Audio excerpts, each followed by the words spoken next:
Okay, take two, guys. My microphone is in fact on this time. It is Tuesday, June the 18th, 2019. Week 11 in the Bigs has concluded. An amazing week. And with me once again on the show, Benjamin Aloysius Nisman. How are you, sir? I'm great. Good to be back, Joseph. Insane way to finish the first half. You know, we got 11 weeks down, 11 to go, and some lopsided matchups, some pretty close ones, so lots to do. Get it started, dude. All right. We're gonna kick it off once again with James McCloskey, Stanton room only. He took on Bobby Russo, Angels in the Troutfield this week.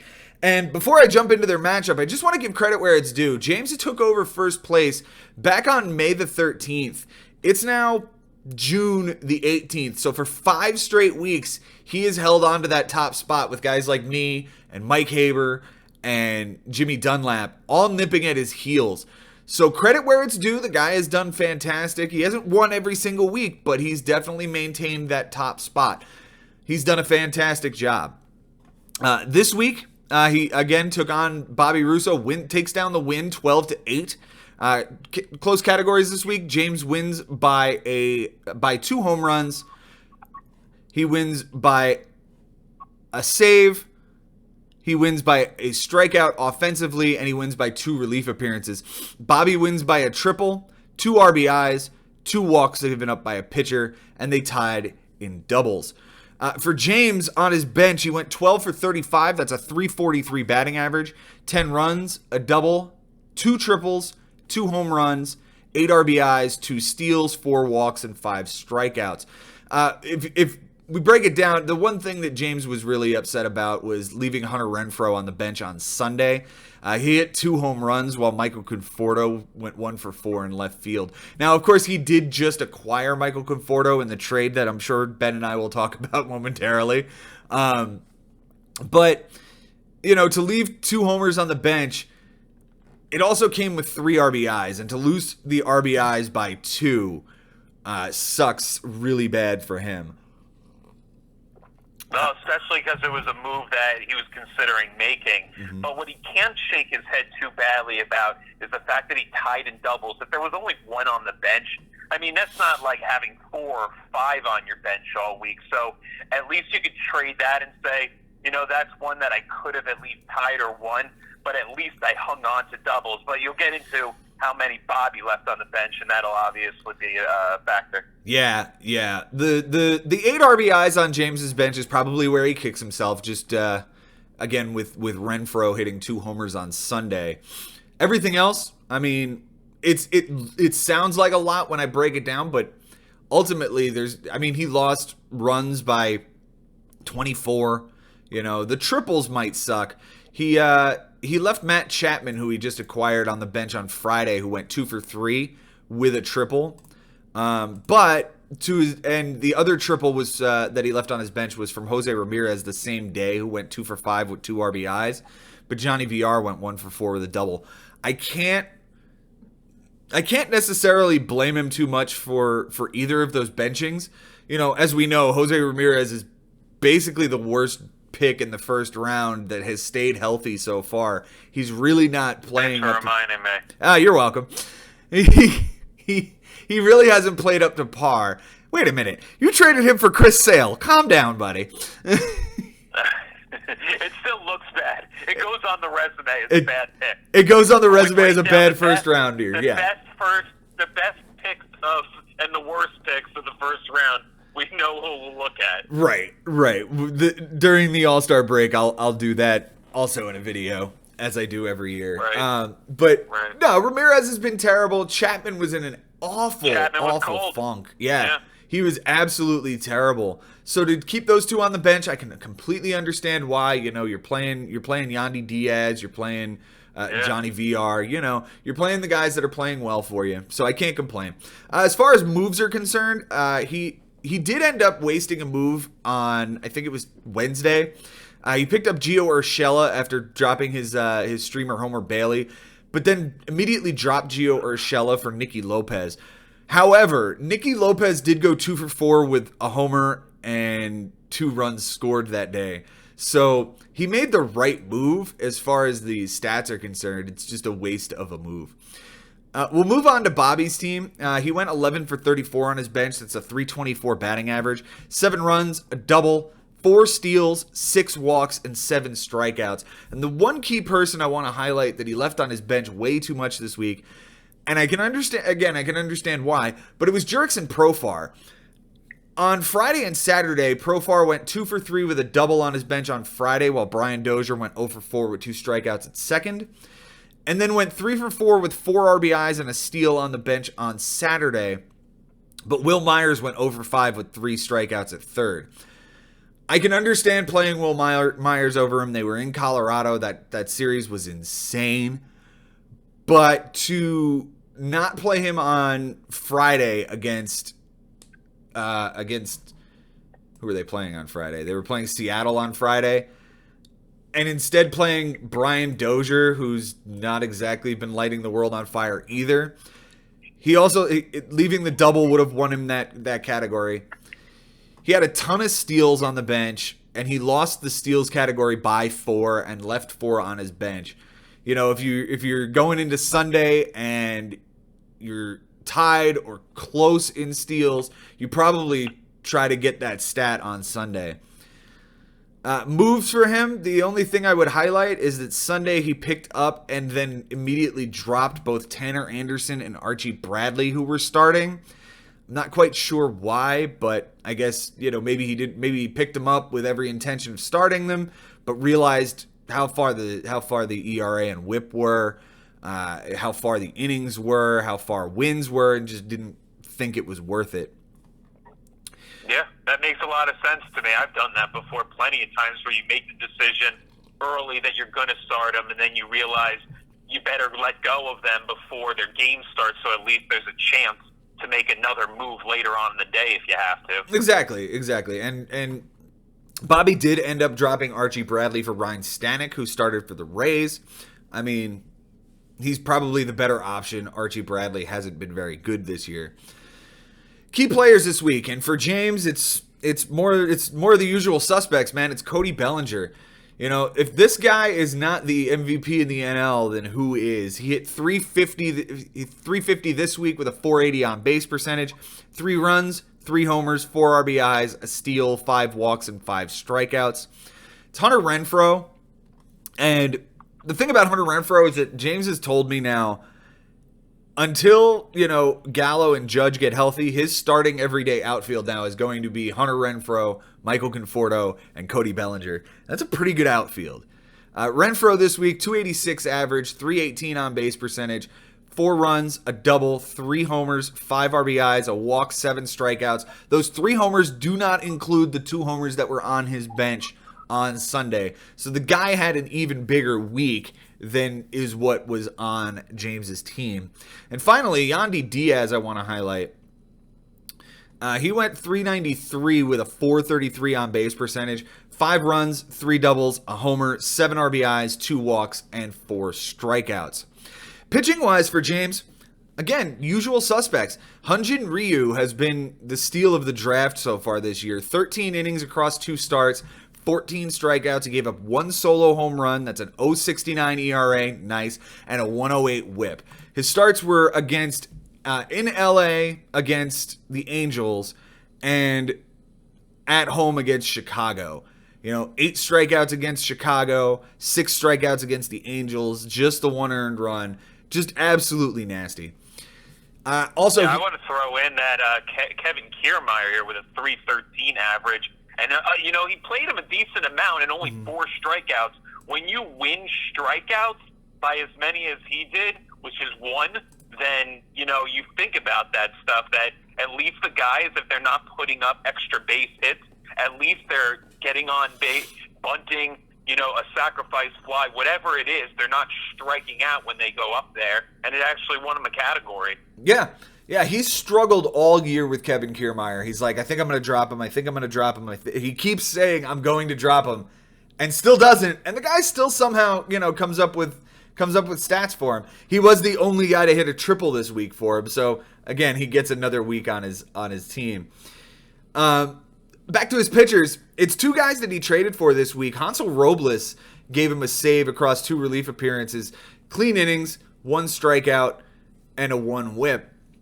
And finally, Eduardo Rodriguez, 7 innings, a win, just a solo home run, 4 strikeouts, a 1.29 ERA, and an 0.86 whip. The start was against Baltimore. It was in Baltimore. Let's go ahead, as long as I've got it now. Well, let me highlight Bobby's key players, and then we'll get to the big trade. For Bobby, it's Ketel Marte. Ketel Marte had an absolutely ridiculous week, and any other week he would be the player of the week. He hit 448 with a 515 on base percentage, 11 runs, 2 doubles, 5 homers, all solo shots, so 5 RBIs, 4 walks, and 2 strikeouts. Brett Gardner had a great week for him, 389 average, a 522 on base percentage, 8 runs, a triple, 2 homers, 8 RBIs, 4 walks, and 2 strikeouts. You know, Gardner's going to have a hard time getting into the lineup as the Yankees lineup continues to get healthy, especially them bringing on Edwin Encarnacion. Their outfield and now every day basically has to be Judge, Hicks, and Stanton when they're all healthy. It's going to be interesting to see how much they get him into the lineup. Finally, Nick Markakis, 333 average, 424 on base percentage, 8 runs, 2 homers, 8 RBIs, 4 walks, and 6 strikeouts. Pitching-wise for Bobby... Oh, go ahead, Benny. How does this Ketel Marte guy have 20 home runs, 50 RBIs, and 50 runs? You know, it's funny. It's mind-boggling. Yeah, this is, it was him. I guess the Diamondbacks are slightly winning this deal. Ketel Marte and Taijuan Walker for Mitch Haniger and Gene Segura, who's not even there anymore. No, but they got a package for Gene Segura from Philly. Yeah, for sure. You know. Oh yeah. Yeah, that is a pretty even trade when you look at it. Ketel Marte was a guy I was targeting as well in the draft this year to play shortstop for me. And you know, Bobby got him in the 19th round, 289th overall pick. And I remember when he grabbed him, I went, that's a really good pick. It's a sneaky pick. He's got 3 position eligibility this year because he's playing center field a lot for them so that they can get Nick Ahmed into the lineup. And, you know, yeah, it's a sneaky pick. Bobby definitely hit gold with that one. Pitching-wise for Bobby. Yep. Pitching-wise for Bobby, it's going to be Garrett Cole, 6 innings, a win, 10 strikeouts, 2 walks, a 3 ERA, and an 0.83 whip. The start came at home against Toronto. You know, Garrett Cole, again, he is absolutely striking the world out. He has 140 strikeouts over 90 and 2/3 innings. Just ridiculous. Yanni Chirinos pitched well for him. 6 innings, 7 strikeouts, 1 homer, a walk, a 3 ERA, and a 1.33 whip. Didn't factor in the decision. The start was at home against Oakland. And finally, Roberto Ozuna, I want to highlight. He only had one relief appearance. It was a clean inning, 2 strikeouts, and a 2 whip. You know, Bobby's team didn't exactly pitch well. He pitched to a 6.75 ERA and a 1.60 whip. The only pitching category he won was walks. So it was kind of difficult to find that third guy who pitched well this week. So we'll give it to Roberto Ozuna, who's been lights out for him this year. Let's go ahead and highlight the big trade that went down between James and I. You got it, because Robles was a big part of this week. I mean, the fact that he won by 1 save and Robles got 1, that's huge. That is absolutely huge. So even though Robles, and we'll talk about it as much as possible, but Robles might not be a guy that's closing games pretty soon. He might be on another team. Who knows? Yeah. So I walked into work. James and I worked together in the 911 comm center here in Vegas. And I walked in and, you know, said good morning to everybody. And he looks at me and he goes, okay, I think I'm ready to trade and I need to go get a closer. And I spun in my chair and I looked at him and I said, well, I'm interested and I'm listening because I have 2 closers. And we talked last week about those teams that only have 1 or 2 closers rather than going out and acquiring one. Maybe you want to trade them off to somebody who wants to acquire them, to give them a weapon. You know, especially with somebody like Bobby, who had two good closers in Ozuna and Doolittle. Maybe he wants to go out and find a third one to make it a weapon. Well, when James said he was interested in closers, I had Shane Green and Hansel Robles. And I said, I've got two guys. I'm willing to trade them both off. And he says, okay.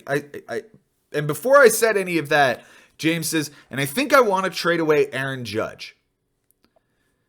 And I sat in my chair and I thought, and I said, if you're interested, I could do both of the closers and Michael Conforto, but I'd rather do Giancarlo Stanton because he's coming back sooner, and I'm more concerned about the core injury of Judge than I am the shoulder of Stanton.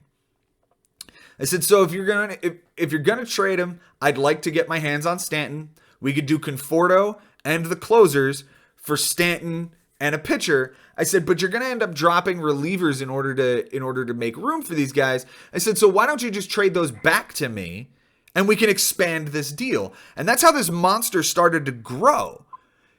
It started out as like Stanton, the two relievers that he was sending, and Charlie Morton for Conforto, Robles, and Green. And then I said, okay, well, if you're sending me Morton, I'll give you Chris Paddock back, but I need another pitcher. So he throws me Kenta Maeda. I said, okay, but Chris Paddock has an innings limit. I kind of want to offset that for you. Let me give you Eduardo Rodriguez. And I felt like it was fairly close to even. But, getting what I was getting for what I was giving up, all the risk that he was taking with Chris Paddock and the closers, I felt like I needed to boost it just a little bit for him. So I threw in Matt Chapman, and there we have the deal. Benny, I'm welcome to all your thoughts. Yeah, I think on paper, it's a reasonable deal. And it also kind of depends on if James was making this move for now or for his playoff. Because I don't know if he considered the fact that Shane Green might not be playing for the Tigers and might not be closing games. Same goes for Robles and the Angels. He might be somewhere else. Right. But as far as the return and what he's getting on the right now, even with Paddock going to the minor leagues, which happened after the deal was agreed upon, which, that's just, unfortunate, and that's how it goes sometimes.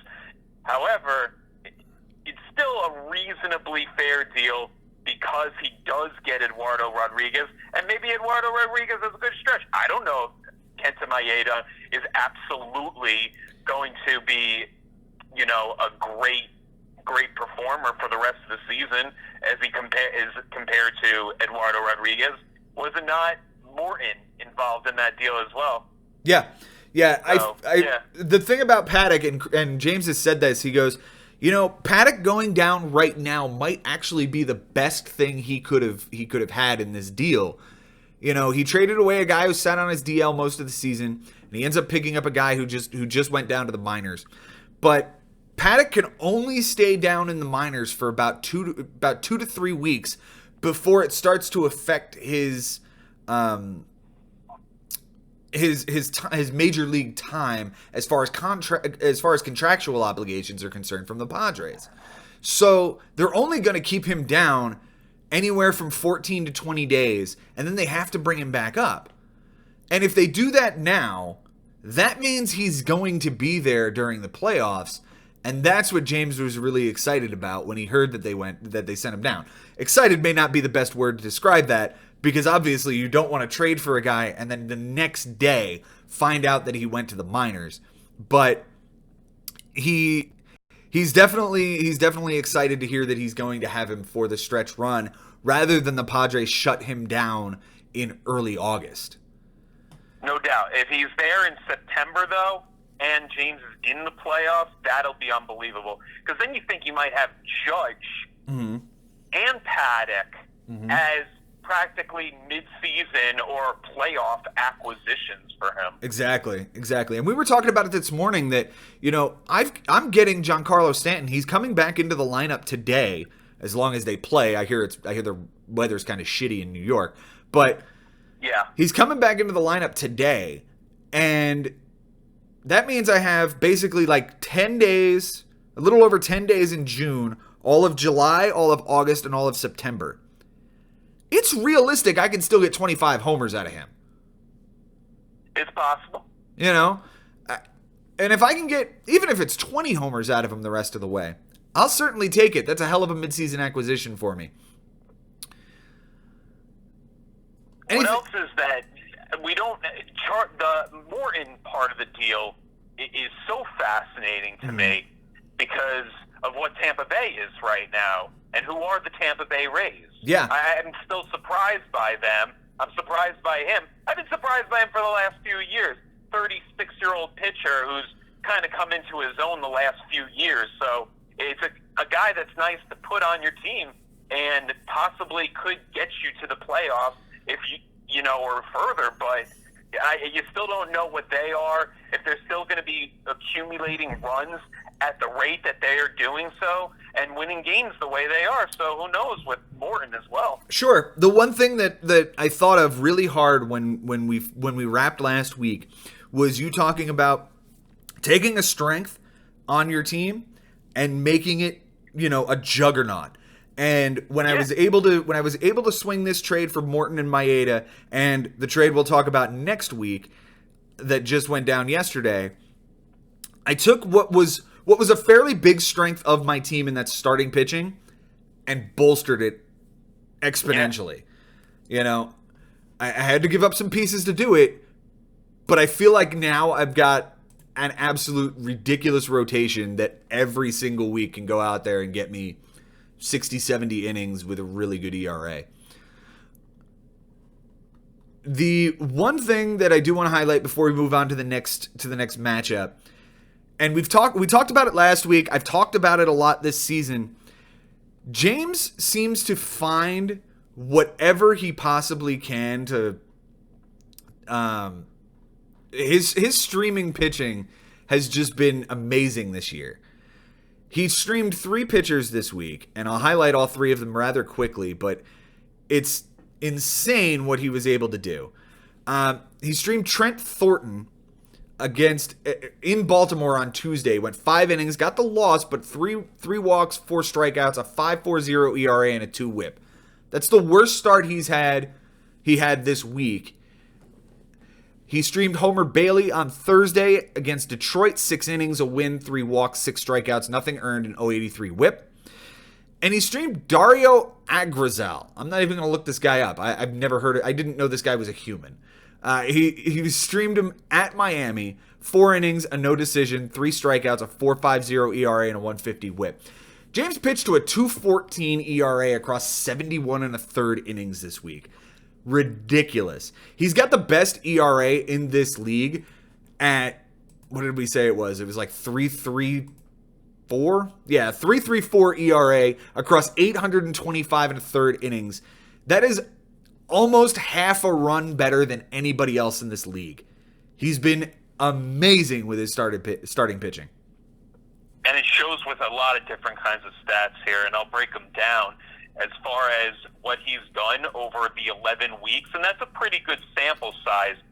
7-4 in innings pitched, 7-2 in wins, 7-4 in losses, 6-5 in saves, 5-4 in home runs, 7-3-1 in Ks, 9-2 in ERA, 8-3 in WHIP. He is 2-9 in walks and 4-7 in rep. Those are the only 2 that he's under 500. Everything else, he's over 500 and substantially. 7-4 and 7-2 in wins. You know, across the board, 9-2 in ERA.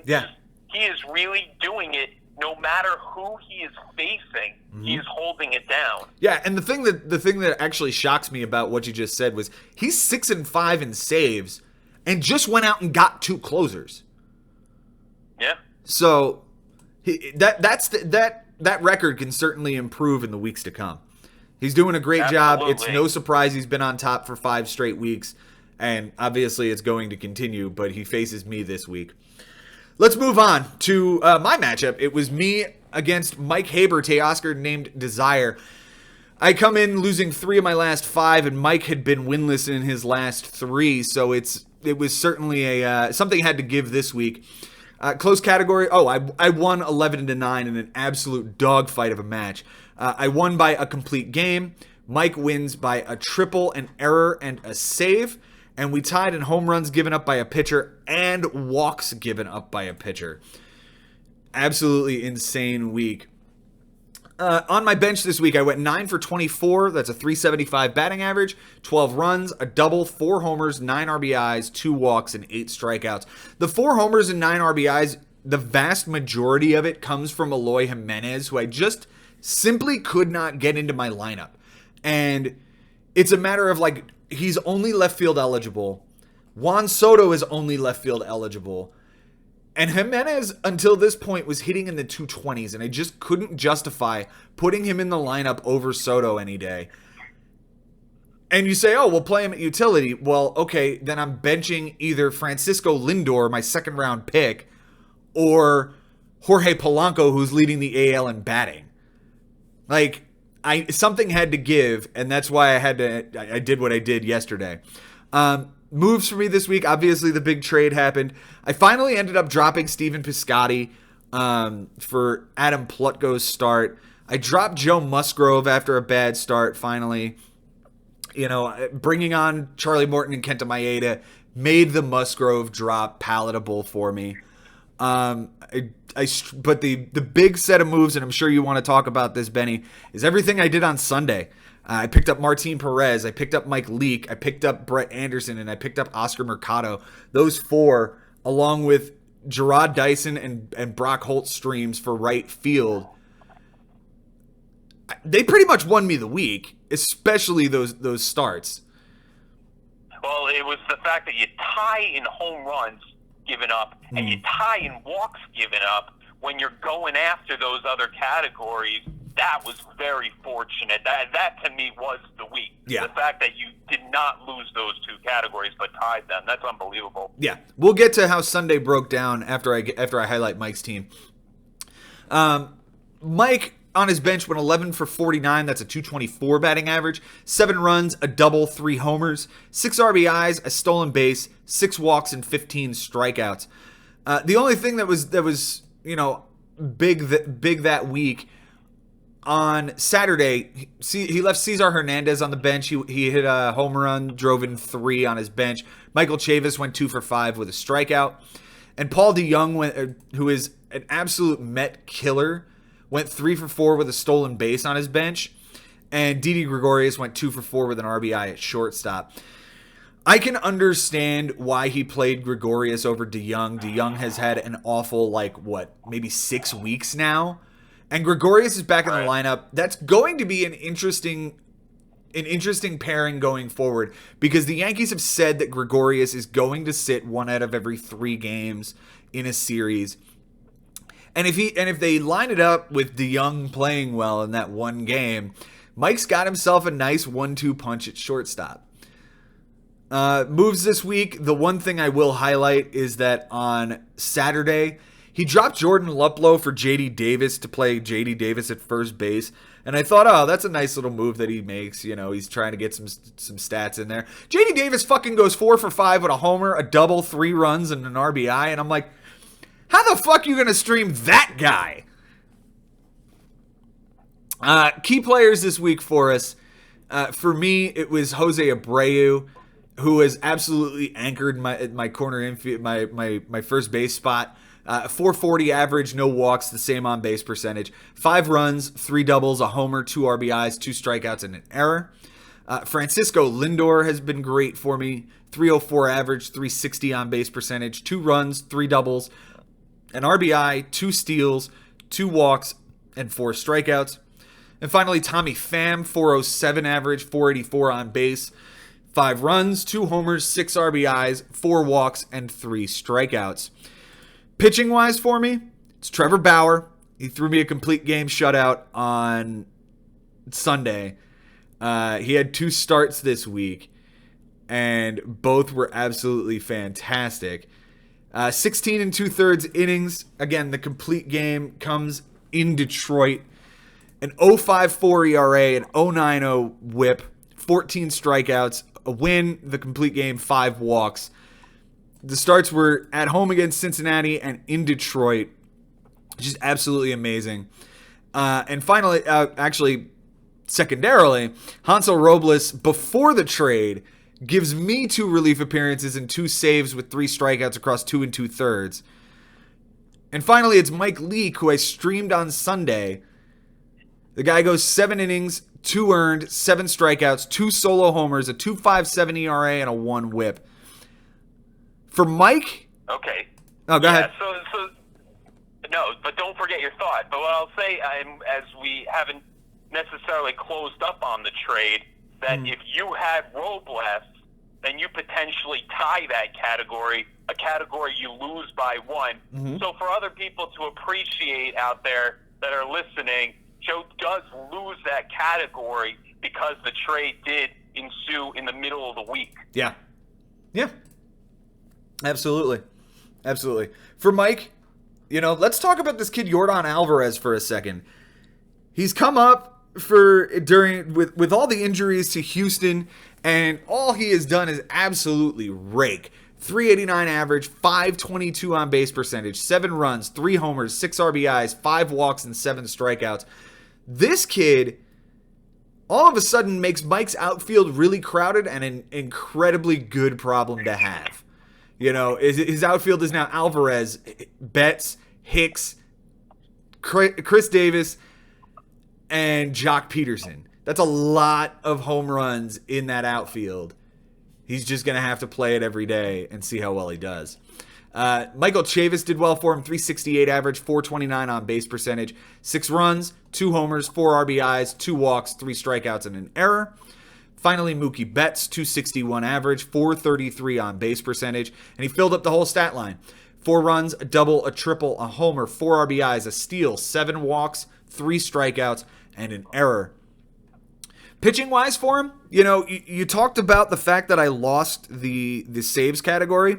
That would not have been possible if the San Francisco Giants don't win 4 games last week and Will Smith closes all 4 of them.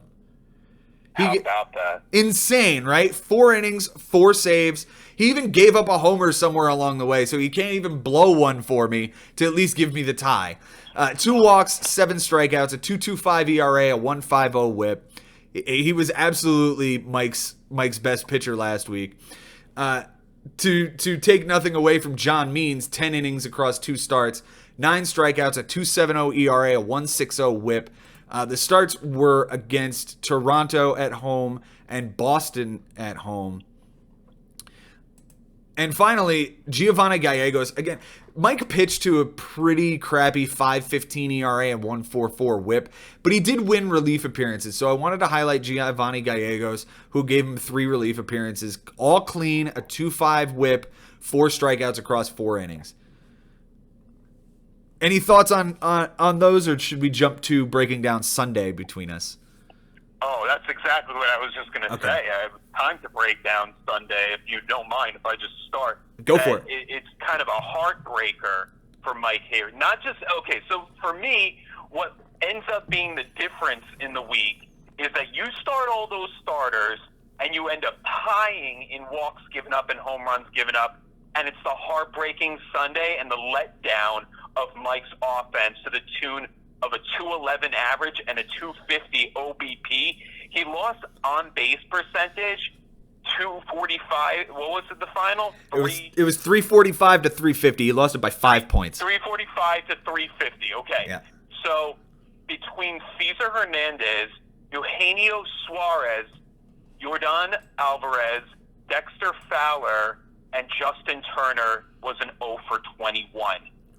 That's unbelievable. That's 5 out of 9 of your guys, and that's just the difference to me. So a brutal letdown from his offense on Sunday, which was pretty solid. It was going to be tough to beat your average. Across the board, there have been unbelievable batting averages this past week, and we'll talk about that more. We didn't even mention how Bobby batted 289 also, but it was going to be tough to beat. But on base percentage, because he walked 31 times this week, he had a shot at OBP, and he was for sure going after it, and it's just a shame that he picked the wrong guys. Even if he benches Justin Turner in the night game, he wins that category. Even if he does that, but you can't know not to do it because you had Baez going in, so it was just tough.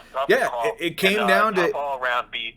Yeah, it came down to Turner against Baez for that category, and Baez goes 1 for 4, and Turner goes 0 for 4, and that's how the cookie crumbles. You know what I mean? We tied on Sunday. You hit the nail on the head. 211 with a 250 on base percentage for him. I hit 333 with a 444. We both had 6 runs. I had 2 doubles. He had a triple, which won him that category. It was the only triple of the week, and it came from Mookie Betts late on Sunday afternoon. We each had 2 homers. I had 6 RBIs. He had 5. We each had a steal. I had 6 walks. He had 2.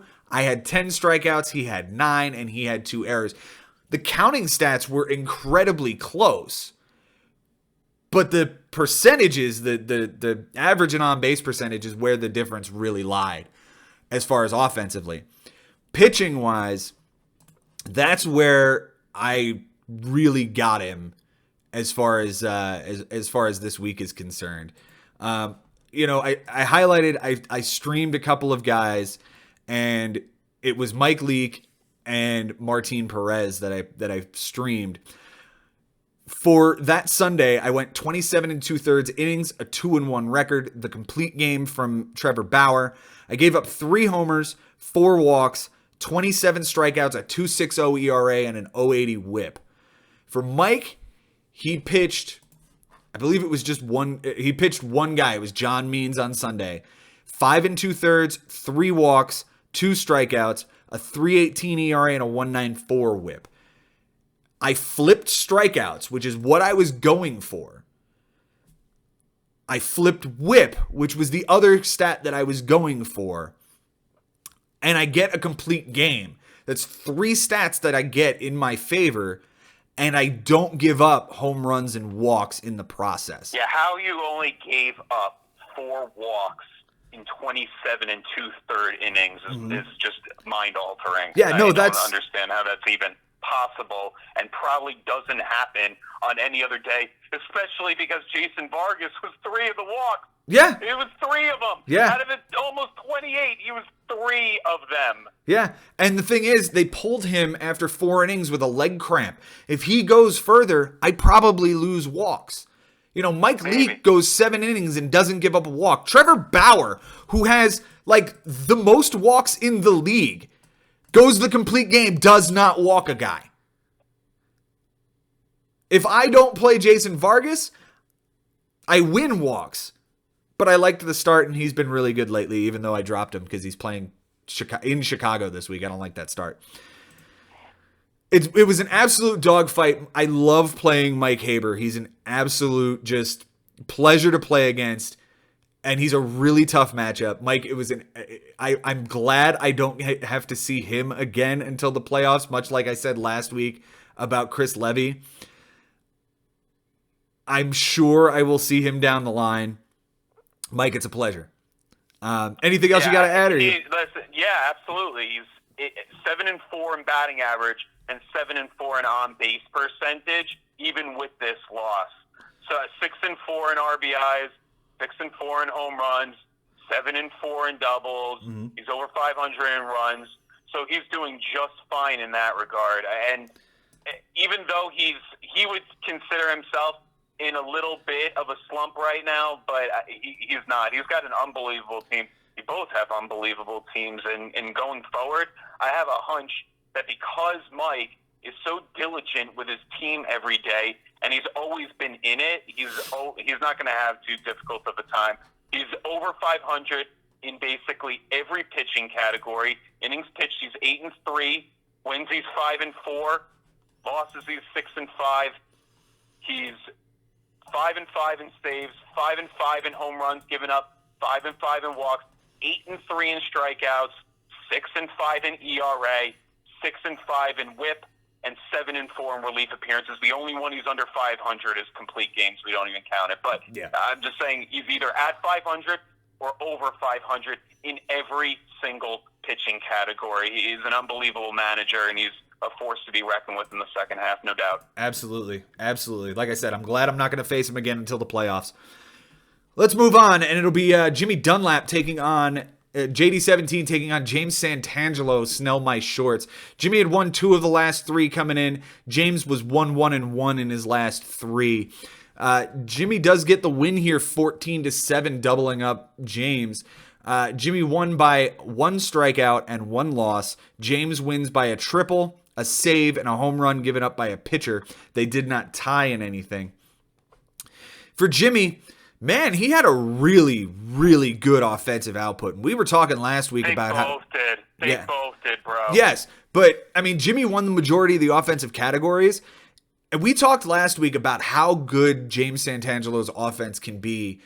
And Jimmy came out and said, okay, I heard you. I'm going to stomp him. And he did a great job this week. You know, his team hit 307, 417 on base, 18 homers, 45 RBIs. You know, most weeks, James Santangelo's 283, 344, 10, and 40 RBIs gives him a win. And 34 runs, Joe. 34 runs should probably win it. Yeah. For Jimmy's bench, he went 9 for 32. That's a 281 batting average. 6 runs, 3 homers, 7 RBIs, a walk, 5 strikeouts, and 2 errors. There's only one day that really stands out. It was Saturday. Marwin Gonzalez went 2 for 4 with a 2-run homer. David Fletcher went 2 for 4 with a 2-run homer, both on the bench. But every single player in his lineup had a hit. So, like, pick a guy that you're going to bench because everybody got a hit. Everybody was hitting that day. Jimmy dominated this matchup for the vast majority of the week. The closest it ever got looks like it was 11-6 on Thursday. But the thing that I found interesting was the score was 14-4 going into Sunday. So James was able to get 3 to at least make it a respectable loss. No big moves on the bench or on the waiver wire for Jimmy. Other than he added AJ Minter, who, coming back from the minors, that guy might be able to weasel his way back into the back end of the Braves bullpen, but we'll have to wait and see. For James on his bench, it was 12 for 46. That's a 261 batting average, 10 runs, 4 doubles, 2 homers, 10 RBIs, a stolen base, 11 walks, 13 strikeouts, and 2 errors. Couple of major things here. On Wednesday, he went 4 for 10 with 2 runs, 2 doubles, a homer, 3 RBIs, 2 walks, and 3 strikeouts on his bench. But there was really no sensible way to get those guys into the lineup because the offense was structured in such a way that the guys on the bench were mirroring the guys in the lineup who produced. However, on Wednesday, he went 3 for 5 with a run, a double, an RBI, and an error from Daniel Murphy. And Ronald Guzman did not play at his utility spot, and that's a heartbreaker. You know, to see him close in a couple of these stats, you know, RBIs or what have you, to see that kind of disappointment where all you have to do is plug in the guy who's playing. On Friday, D. Gordon 1 for 3 with a double and a steal on the bench. Jose Iglesias 0 for 2 at utility spot. Jose Iglesias, I don't know that this guy is hitting all that well. I mean, he's actually just pretty solid. He had a solid little run, I know, for James. Okay. I felt confident plugging him in every day. Okay. I get it. And we're not also, I don't know if we're going to talk about Sunday, but I will say that an amazing triple from D. Gordon on Sunday wins him that category. So that's just awesome when that happens. You know, you get that triple that you need on the last day to either tie or win a category when you're pretty sure that one is done. That's huge. Yeah. Moves for James this week. He finally got Tyler White off his team. Thank you very much for finally doing that. He did have Jose Martinez. Now, Jose Martinez has been incredibly cold for St. Louis lately. I really think that if St. Louis is going to try to go for the wild card, they're going to trade this guy to the AL to try to get a piece in order to give them that push. The guy's bat will play. He's just so bad in the outfield. And they've got Paul Goldschmidt at first base that they can't play him there. If this guy played, they have such a cold team though. They might need Jose Martinez for the stretch run. Sure.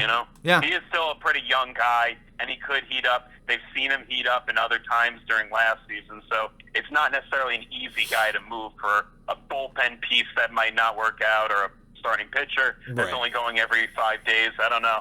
It's a tough one to call. Yeah, I mean, if they're gonna trade for a guy, it's probably a guy that they have. It's not gonna be a rental. Like, if they trade him to Toronto for Marcus Stroman, right? Like, maybe that's the move. I don't know. Nah.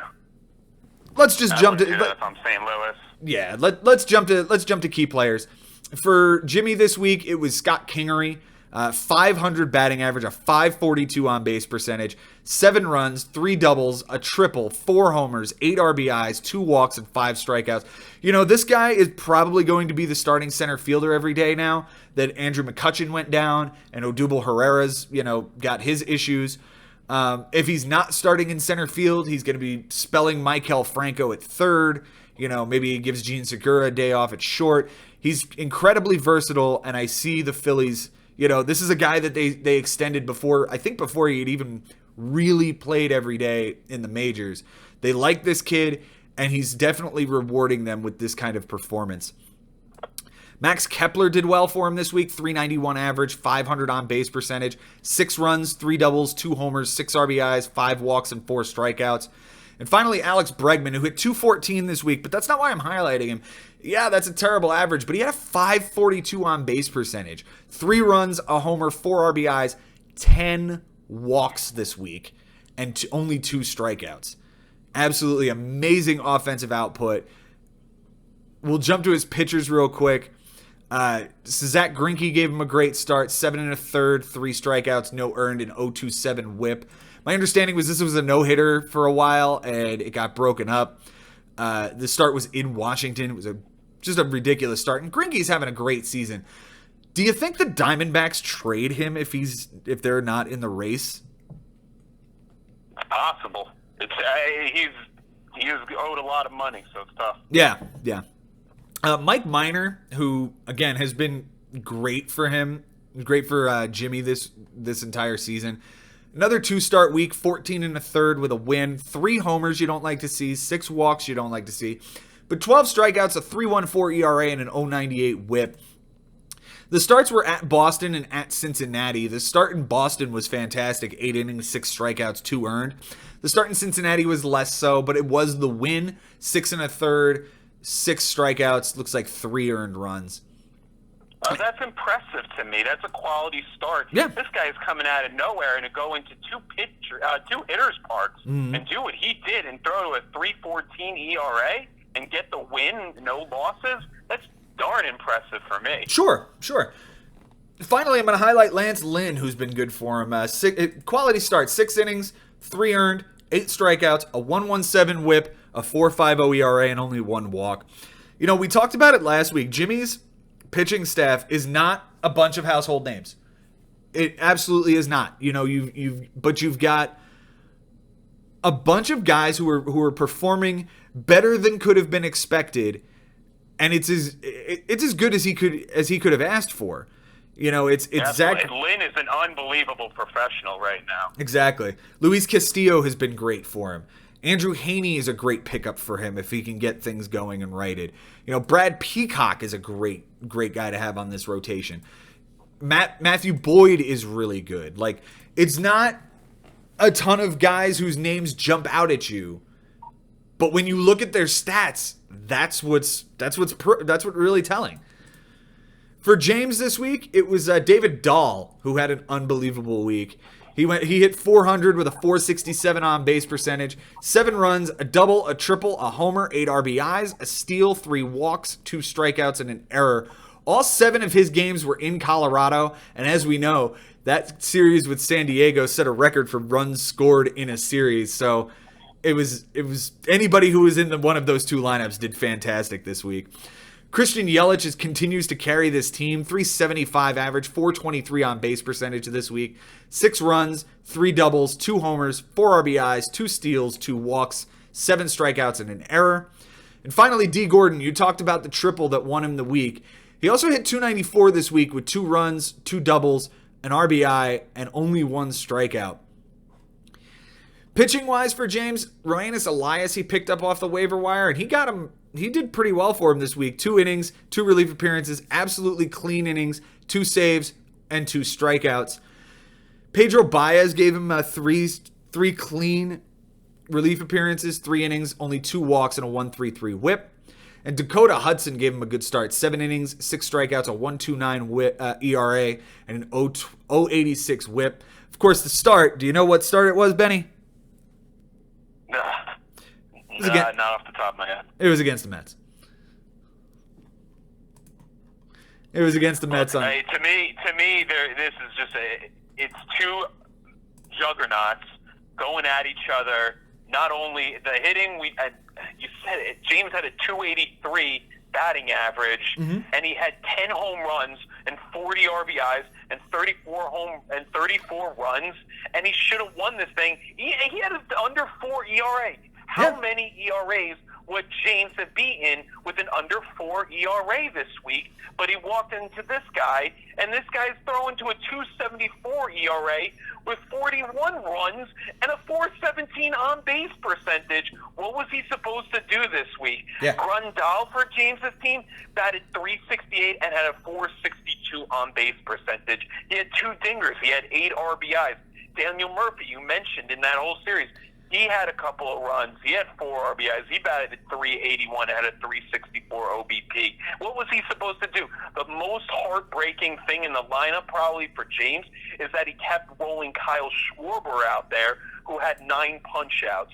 James lost by 1 strikeout, and that was the one guy that didn't really perform to a 185 average. Kyle Schwarber is the guy that you point to, a guy that's been pretty solid for James all season, but that's the one guy that might have burned him all week.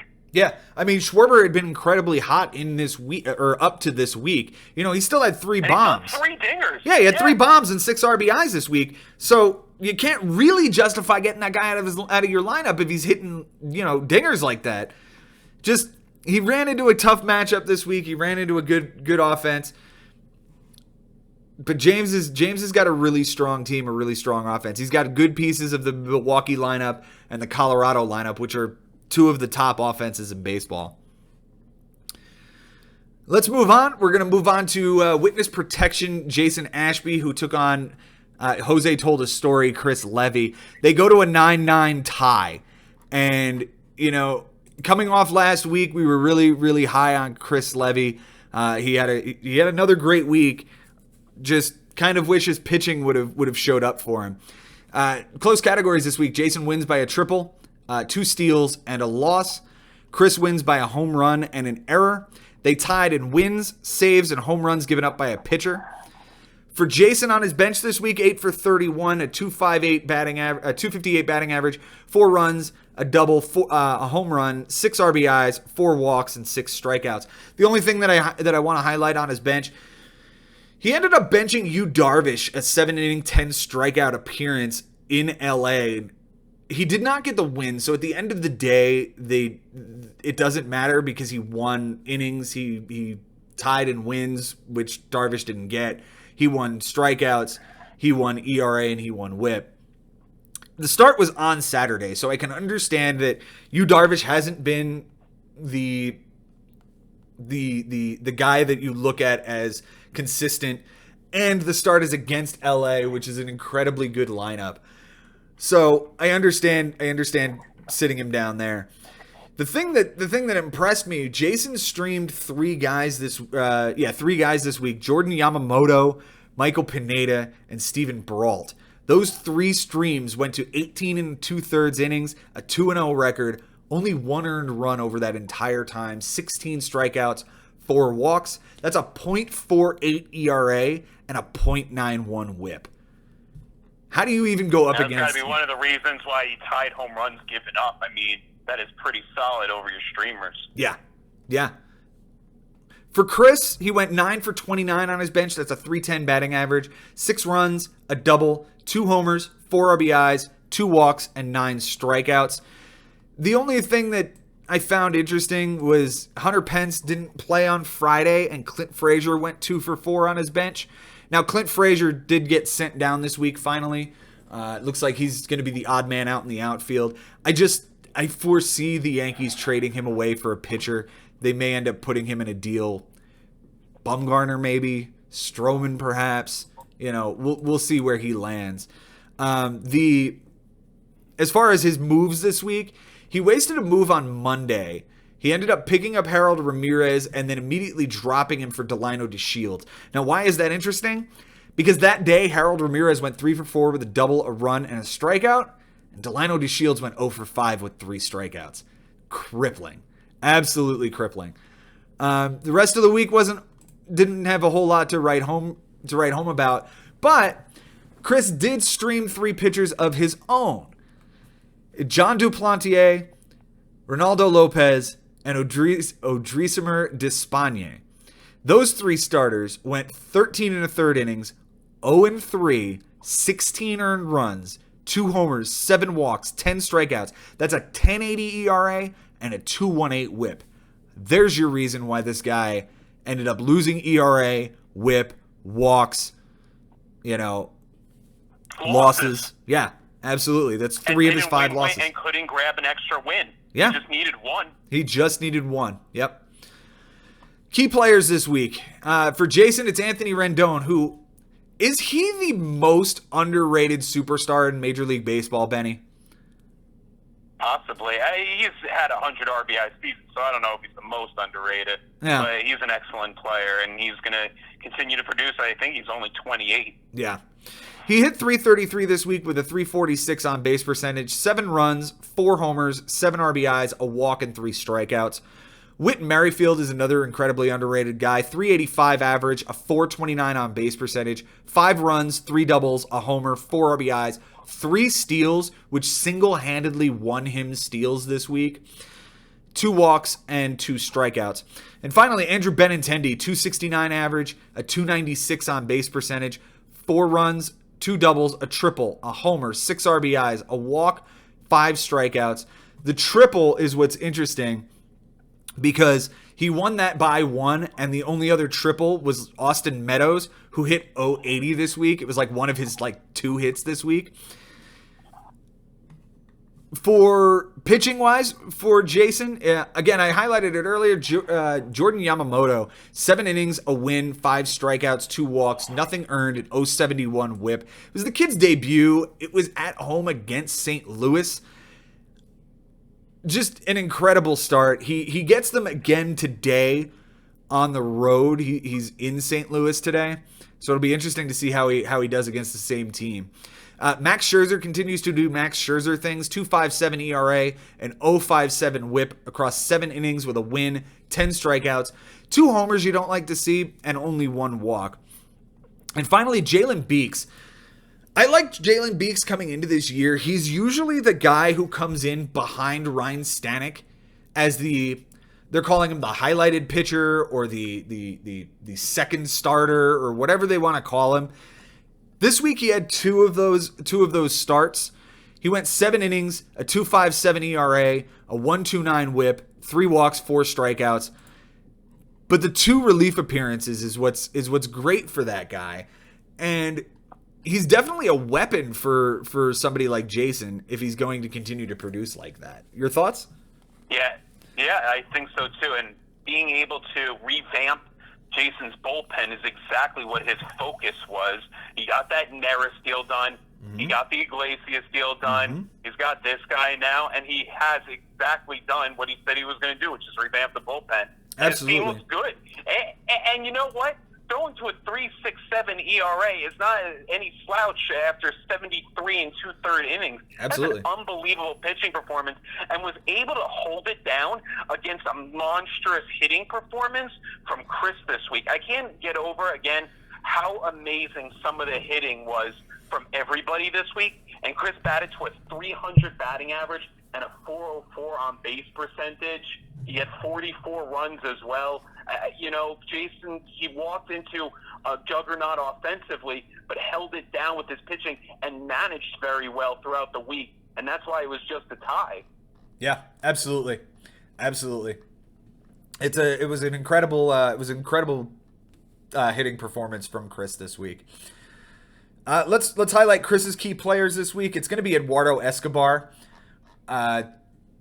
321 average, 355 on base percentage, 6 runs, 2 doubles, 2 homers, 9 RBIs, 2 walks, 4 strikeouts. This is the other side of that Ketel Marte thing we were talking about. He's the other guy in Arizona who's been an absolute surprise. And he's what the heck did the Twins get for this guy? He's unbelievable. You think they're kicking themselves a little bit for moving on this guy? Well, here's the thing.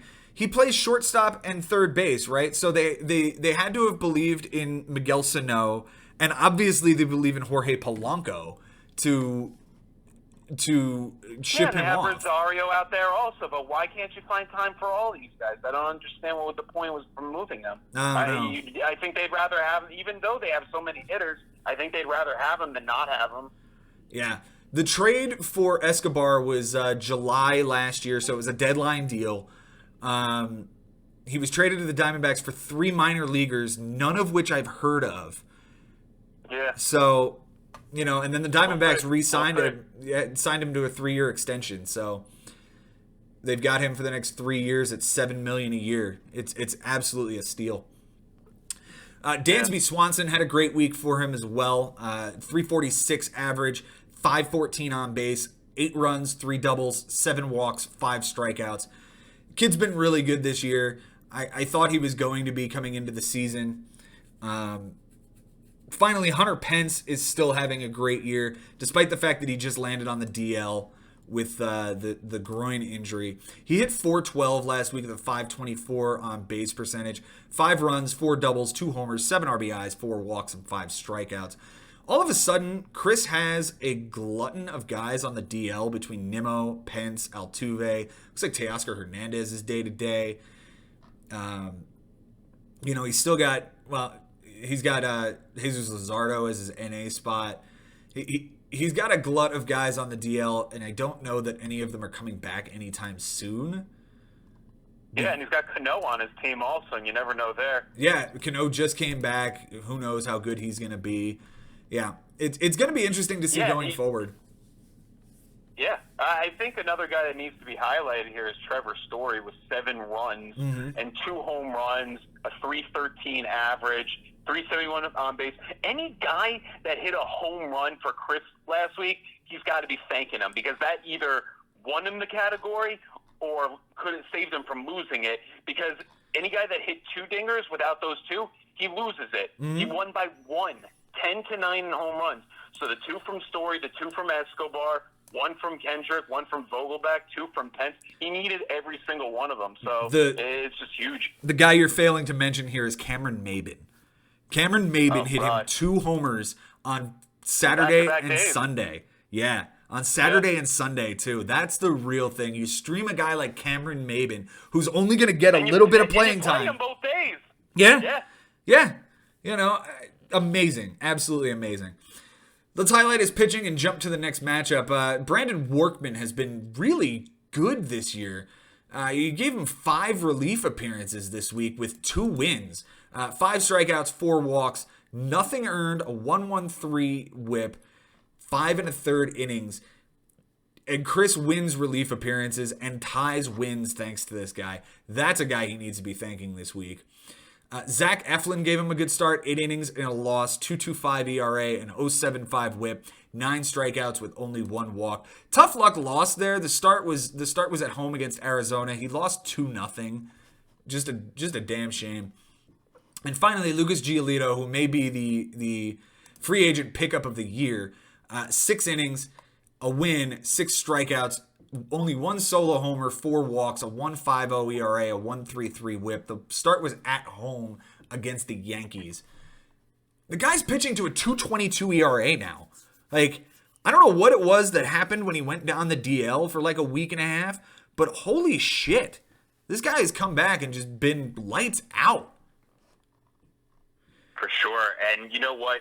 There's a lot going on with this matchup that we can even break down for another hour, but I will say that right now, Jason Ashby is throwing a 3.81 ERA, and it's very impressive. I mean, 57 up for wins, 48 down in losses for him for the pitching. Mm-hmm. Jason's pitching is outstanding right now, and that's a big reason why he's stayed in the hunt and why he's basically this is one of the best runs that he's had in a long time for us. So I'm excited to see what he's bringing to the table. But go ahead. As am I. And let's not discredit Chris Levy's pitching here as well. You know, you talk about Jason's 3.81 ERA. Chris's is even better at 3.71 and a 1.15 WHIP. You know, he's pitching incredibly well, and it's certainly no small thanks to Lucas Giolito and David Price, Steven Strasburg. You know, these guys have been awesome for him. All right, yeah, for sure. And also the fact that Jason in ERA against opponent, he's 8-3 and he's 9-2 in WHIP, while Chris is 7-4 in ERA, 6-5 in WHIP. Both very, very solid. I definitely do want to talk about the batting also for both of these guys, because they've both been impressive to me. Okay, so firstly, bear with me. Yep, take your time. All right, I got it. Okay, so for Chris Levy, 7-4 in runs, 8-3 in doubles, 6-5 in home runs, 8-3 in strikeouts, 4-7 in batting average, 5-6 in on-base percentage, is 2-7 in walks. So there's a little bit of weakness there between the average and on-base percentage. That maybe he's been running into tough opponents. Mm-hmm. Same goes with Jason. 4-7 in batting average, 4-7 in on-base percentage. Jason, he's had a much better pitching season than he's had a hitting season. So I think, though Jason is still in a playoff spot, right now you debate whether his offense can continue to hold up and whether his pitching will be able to hold up for the lack of offense that's happened over the last few weeks. So we see maybe he needs to make a trade. He moved Trey Turner to me, so that definitely did hurt his offense a little bit. I wonder if now, because he's bolstered his bullpen so much, because his pitching is so good, that his offense has taken a hit a little bit. So we'll see what happens. Absolutely. Let's jump to the next matchup. And Benny, this one's yours, man. This is going to be. Do we have to? Yeah. Yes, we do. Yes, we do, Mr. Hottest team in the league. You took on Josh Habers. Well, I'll be damned this week. It was you coming in undefeated in your last 8 matchups against Josh Haber, who had lost 5 of his last 7. So it looks like you were trying to continue it, and man, did you ever. You beat him 14-6. Yeah. Close category. I know, we'll get to Sunday. I know how bad it hurt, but come on. You won 14-6. Close categories this week. You won by 1 strikeout. You won by an error. Josh won by 1 run, which I'm sure stings really hard. And you guys tied in walks. For your bench this week, you went 9 for 39. That's a .231 batting average with 3 runs, 2 doubles, a homer, 3 RBIs, 2 steals, 4 walks, and 8 strikeouts. But those numbers are a bit skewed because I know you purposely benched Jason Hayward and Kevin Newman on Sunday. So take those with a little bit of a grain of salt. Your moves this week, nothing that it stands out to me too much, other than your ads of Grossman and Canna on Sunday because you saw what Josh's team was doing. Tell me just about your team without getting into Sunday yet.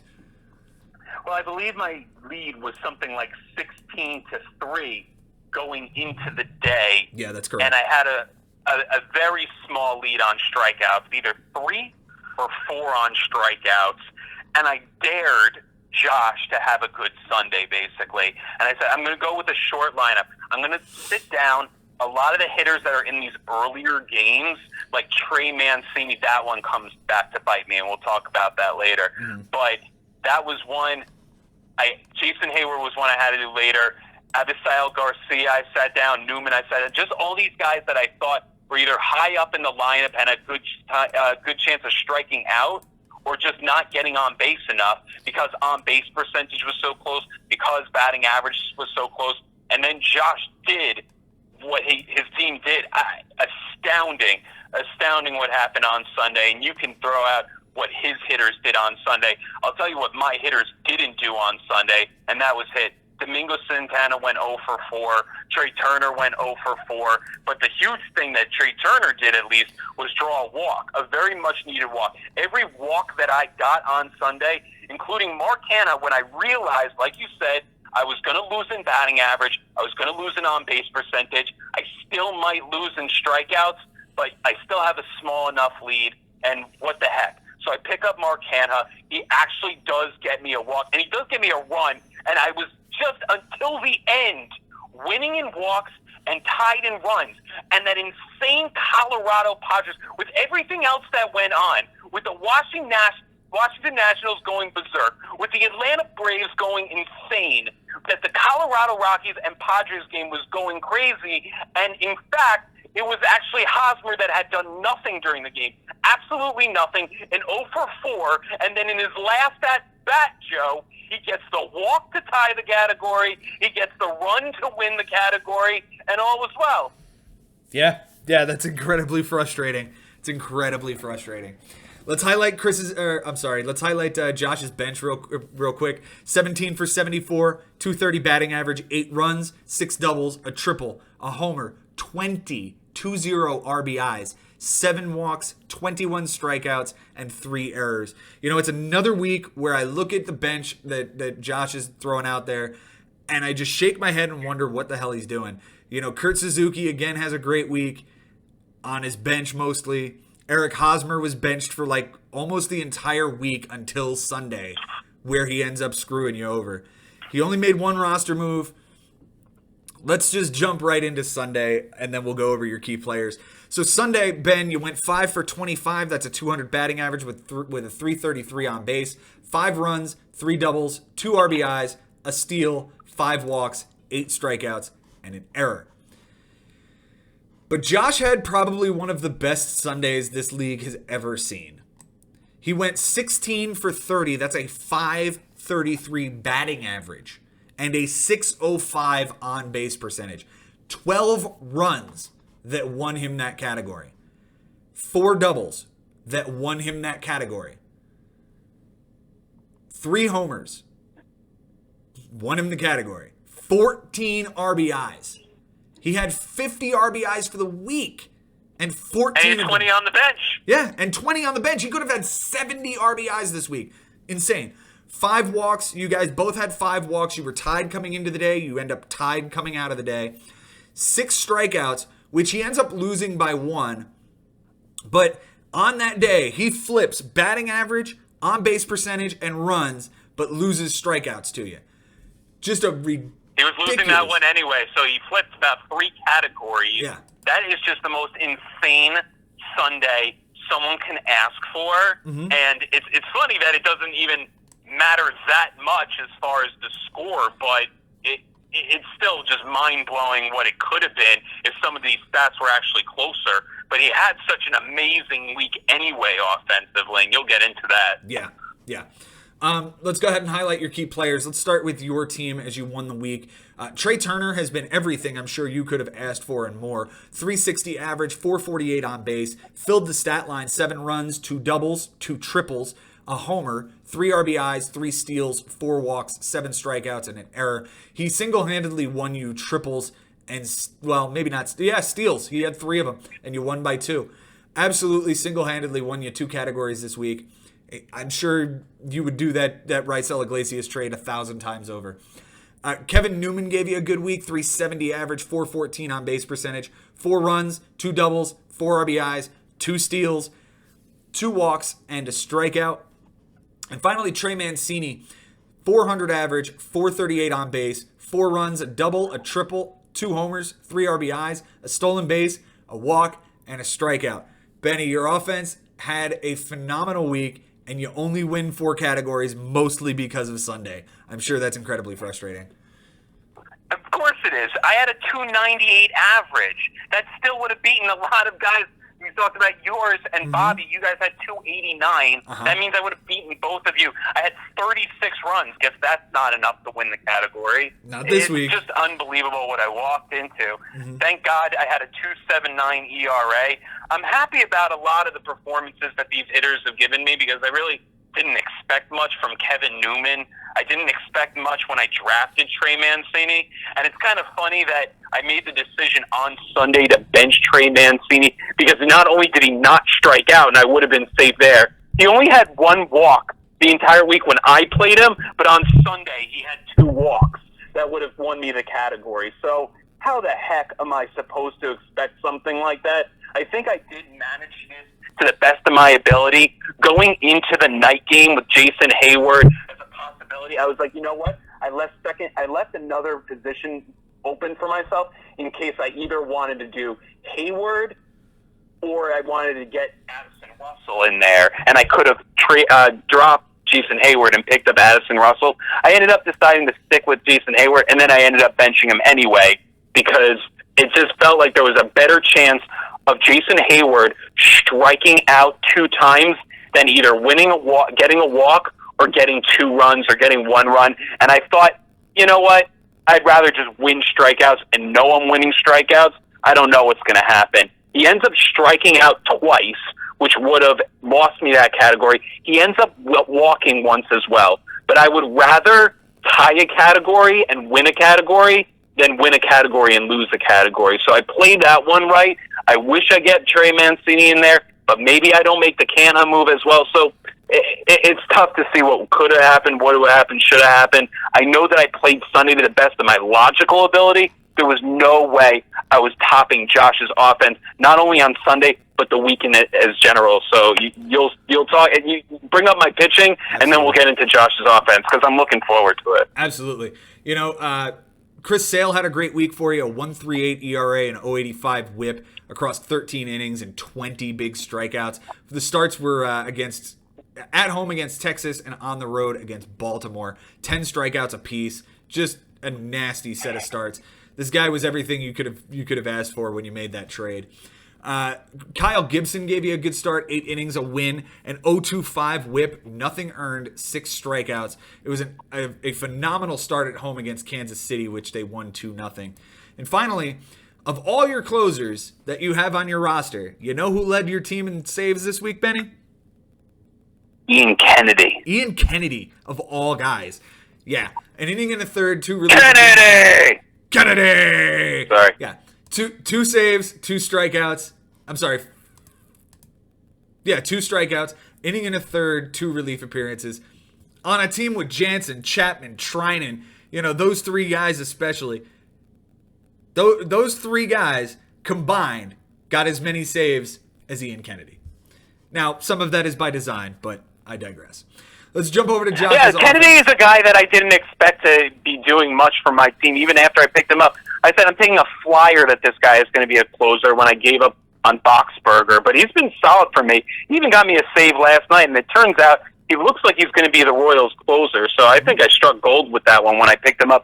As he was coming in, he got the 2 outs, and I said, I think he's going to get this 3rd out and get the save. Let me get him on my team before someone else does. That's worked out for me. Yeah, he's got 5 saves in his last 5 appearances. It's fantastic for you. Let's jump over to Josh's offense, which I'm sure is going to give you a little bit of heartburn. You know, it's going to be 3 Braves this week. It's Freddie Freeman, Josh Donaldson, and Ozzie Albies again. Freeman, 300 average, 400 on base, 7 runs, a double, a triple, 2 homers, 10 RBIs, 4 walks, 5 strikeouts. Ozzie Albies, 414, 452 on base, 7 runs, 5 doubles, 3 homers, 9 RBIs, a steal, 2 walks, 4 strikeouts. And finally, it's Josh Donaldson, 5 runs, 2 doubles, 4 homers, 8 RBIs, 6 strikeouts, 2 errors, 370 average, 414 on base. That's to say nothing about Adam Eaton's 500 average and 565 on base. Brandon Lau's 353 and 450 on base. The team top to bottom was ridiculous offensively this week. We don't even talk about the fact that Eric Hosmer was on his bench all week. Yeah. Until Sunday. Yeah, Until Sunday and his 0 for 4 and his walk and his run. His walk and his run, those are the only stats, and 2 RBIs. Those are the only stats this week for Josh's team. And they win and tie him a category. Amazing. Pitching wise for Josh, Cole Hamels has been really good for him. 7 innings, no earned, 9 strikeouts, a 1 whip, a 1 walk. The start was at Colorado, which is the most impressive thing about that whole thing.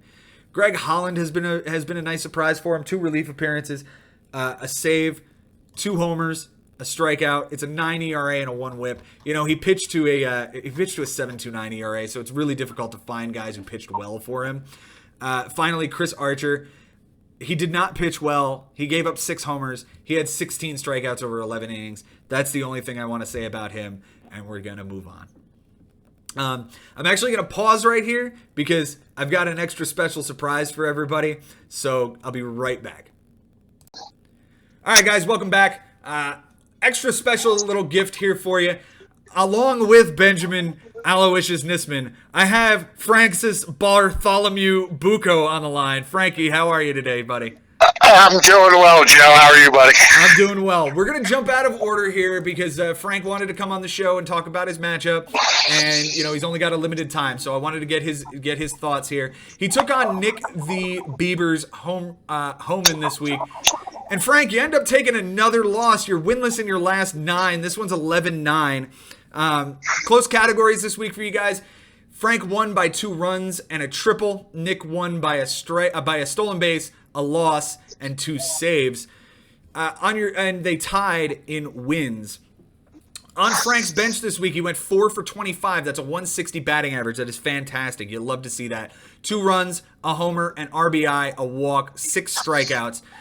The only big thing he benched was a Nick Castellanos homer on Tuesday. It ends up being inconsequential as he won runs, homers, and RBIs. He also benched Eric Lauer's terrible start on Saturday. He went 2 2/3 with a 16.88 ERA and a 4.50 WHIP. He didn't win ERA or WHIP, and he didn't win losses. But to bench that kind of start is a fantastic sit down. Frank, go ahead and talk about your offense this week. And you had a great offensive output. Okay.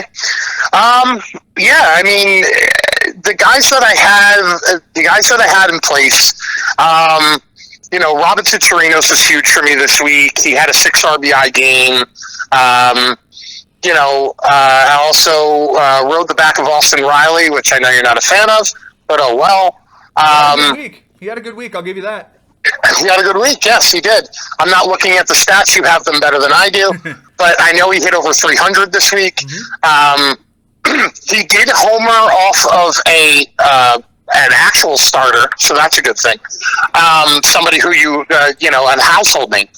Also, I mean, Jorge Soler. I want to talk about him for a brief second. Sure. You were not on the hype train of Jorge Soler, Joe. You told me that you've turned your likings around when I spoke to you recently. Mm-hmm. Jorge Soler won me runs, and he hit really well. I mean, so that was a huge pickup, I think. Other than that, I mean, let's see, who else was there? I mean, Brian had a decent week. Mm-hmm. Let's take a look at what you did as far as your ad drops this week. And I know I've been on your case a lot this season about what you do, on the waiver wire. I went ahead and I calculated, a lot of the pitching and batting stats that you had this week as far as your ad drops are concerned. As far as the arms as far as the bats that you ended up streaming, guys like Mike Zunino and Chris Taylor and Freddie Galvis and Adrianza this week, you went 4 for 16. That's a 250 batting average, a run, a double, 2 RBIs, and 3 strikeouts. It's a fine little performance for you.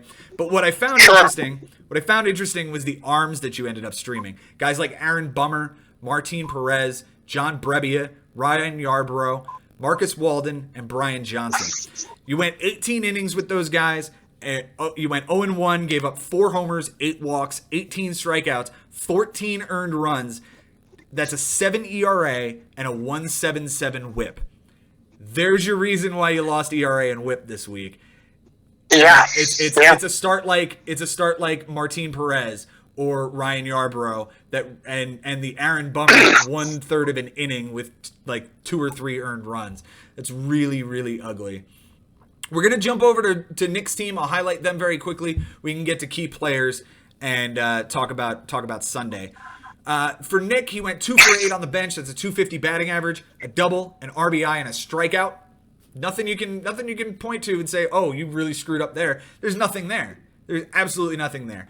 Ad drops, nothing really stands out. He did pick up Yusei Kikuchi that Uncle Barry ended up dropping. Otherwise, it's a very inconsequential ad drops.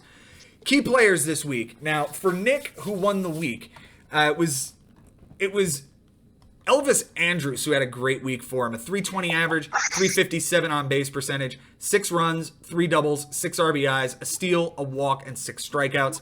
Rhys Hoskins had a great week, 368 average, 520 on base percentage, 4 runs, a double, 2 homers, 5 RBIs, 5 walks, and 4 strikeouts. And finally, Yasiel Puig, who's finally starting to turn things around lately. 500 average, 524 on base, 4 runs, 2 doubles, 2 homers, 4 RBIs. Guy's been really, really nice for him. Pitching-wise for Nick, Shane Bieber had a good week for him. 7 2/3, 12 strikeouts, a walk, a 2.35 ERA. The start was in Detroit, and I believe it was either the game before or the game right after. No, it was the game right before the complete game shutout from Trevor Bauer. So Detroit really got their asses kicked by Cleveland this week. Marcus Stroman gave a good start.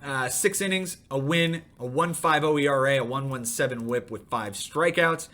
And Jake DeGrom, 7 innings, 2 earned, 8 strikeouts, 1 homer, and 0.86 whip. Nick had a really good pitching week. And, granted, it was a 4.70 ERA, 4 wins, and 44 innings pitched. He had a couple of bad starts along the way. He definitely definitely Wade Davis fucked up for him, as well as Phil Lambert. You don't want to start Colorado guys in Colorado. That's just a recipe for disaster. Let's jump over to Frank's team. Offensively, Frankie, you highlighted it. It was Austin Riley this week, man. 333 average, 379 on base percentage, 8 runs, 2 doubles, a triple, 2 homers, and he finally hit a homer off of somebody with a real name in Aaron Nola, 6 RBI, 7 strikeouts, and an error. Jonathan Scope gave you a good week this week, too. 368 average, 400 on base, 2 runs, a double, a homer, 2 RBIs, and 2 strikeouts. And finally, it'll be JD Martinez, man. 310 average, 412 on base, 4 homers, 6 RBIs, 5 runs, 2 doubles, 5 walks, but 11 big strikeouts. And considering you lost strikeouts by a considerable margin, that's the guy you point the finger to, along with Robinson Chirinos, who had 10 of them for you. Pitching-wise, Julio Teheran, 6 innings, a win, 3 walks, 2 strikeouts, a 1.50 ERA, and a 1 whip. Brandon Kinsler gave you a couple of good relief appearances, 4 of them, in fact. 3 innings, 2 walks, 2 strikeouts. And Frankie Montas, who's been the ace of your staff, 6 innings, a win, 9 strikeouts, 3 ERA, and a 1.17 whip. Jump in there where you can, man. Tell me more about I love that guy. I love that guy, Frankie Montas. We share the same name. He's fantastic. I'm going to defend something here. Sure.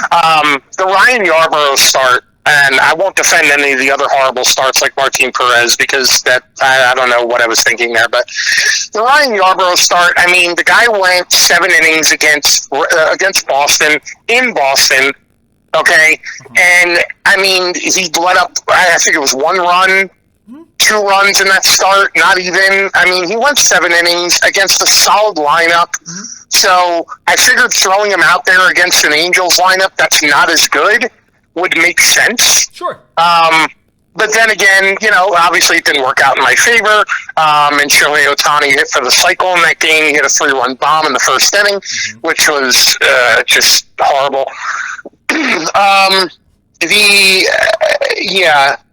Not starting people in Colorado, the main reason why I sat Eric Lauer, who no longer is on my team. But, I mean, just that from a perspective there, Marcus Walden, I thought he was going to be a big pickup. Really, Brian Johnson, now against, I don't want to say against better judgment, but against judgment in general, I went and got him on waivers. He came back from a shoulder injury. I figured he could have gone at least 5 against Baltimore, in Baltimore. I mean, he only gave up 1 run in those 3 innings, and they failed to score a run until the 8th after that against the bullpen. But as our wonderful commissioner, and I say that lightly, pointed out, you go 3 innings, you don't get a win. So, granted, I made a judgment call, and it didn't work out, and, that could have swayed the week had I gotten that win. But, it is what it is. You learn, you grow, you move on, and I move on to kicking Ben's ass this week. Well, the thing about can I just throw in something because I haven't gotten a chance? Absolutely not. You're not allowed to talk. Jump in there. You're the enemy. It's heartbreaking that Yarborough gets the loss. It's a logical pickup indeed, but you only lose losses by 1, and you throw 10 extra innings than you did, and that's brutal because you did go further, and it just seemed that no matter who Nick started, he wouldn't get a loss. He'd get a ton of no decisions here and there, and the only loss that he actually got was because Wade Davis shit the bed. He did. He totally did. Absolutely true, yeah. Melted down only like a loss. popsicle in the sun. So you think that's the only loss? And the starting pitching, like Joe said, to a 4.70 ERA, but pitched well enough to get those no decisions and keep himself away from losing that category. So I think that's where the Yarborough deal is tough. But I will say that I very much commended, and you said it before, Joe, that the Lauer sitting is very, very huge. And he said, and Frank told me the whole day, I'm going to start Montas and I'm going to sit Lauer, and he actually stuck with it, and it actually worked. So I commend someone for having the guts to stick by their gut, if that makes sense. Well, I Frank mean, does have an evil gut. Here's what I'm going to point out, though. I hate you, Joe. I don't think that Frank had any control over the fact that this matchup went from 10-10 on going into Sunday to a 9-11 loss. I don't think Frank had any control over that. And here's why. On Sunday, Frank, your team hit 206 with a 308 on base percentage. Go ahead. Yep. 206, 308 on base percentage, 5 runs, a double, an RBI, 5 walks, 14 strikeouts, and an error. Nick's team hit 355 with a 412 on base percentage, 6 runs, a double, 2 homers, 4 RBIs, 2 walks, 8 strikeouts, and an error. The counting stats are irrelevant.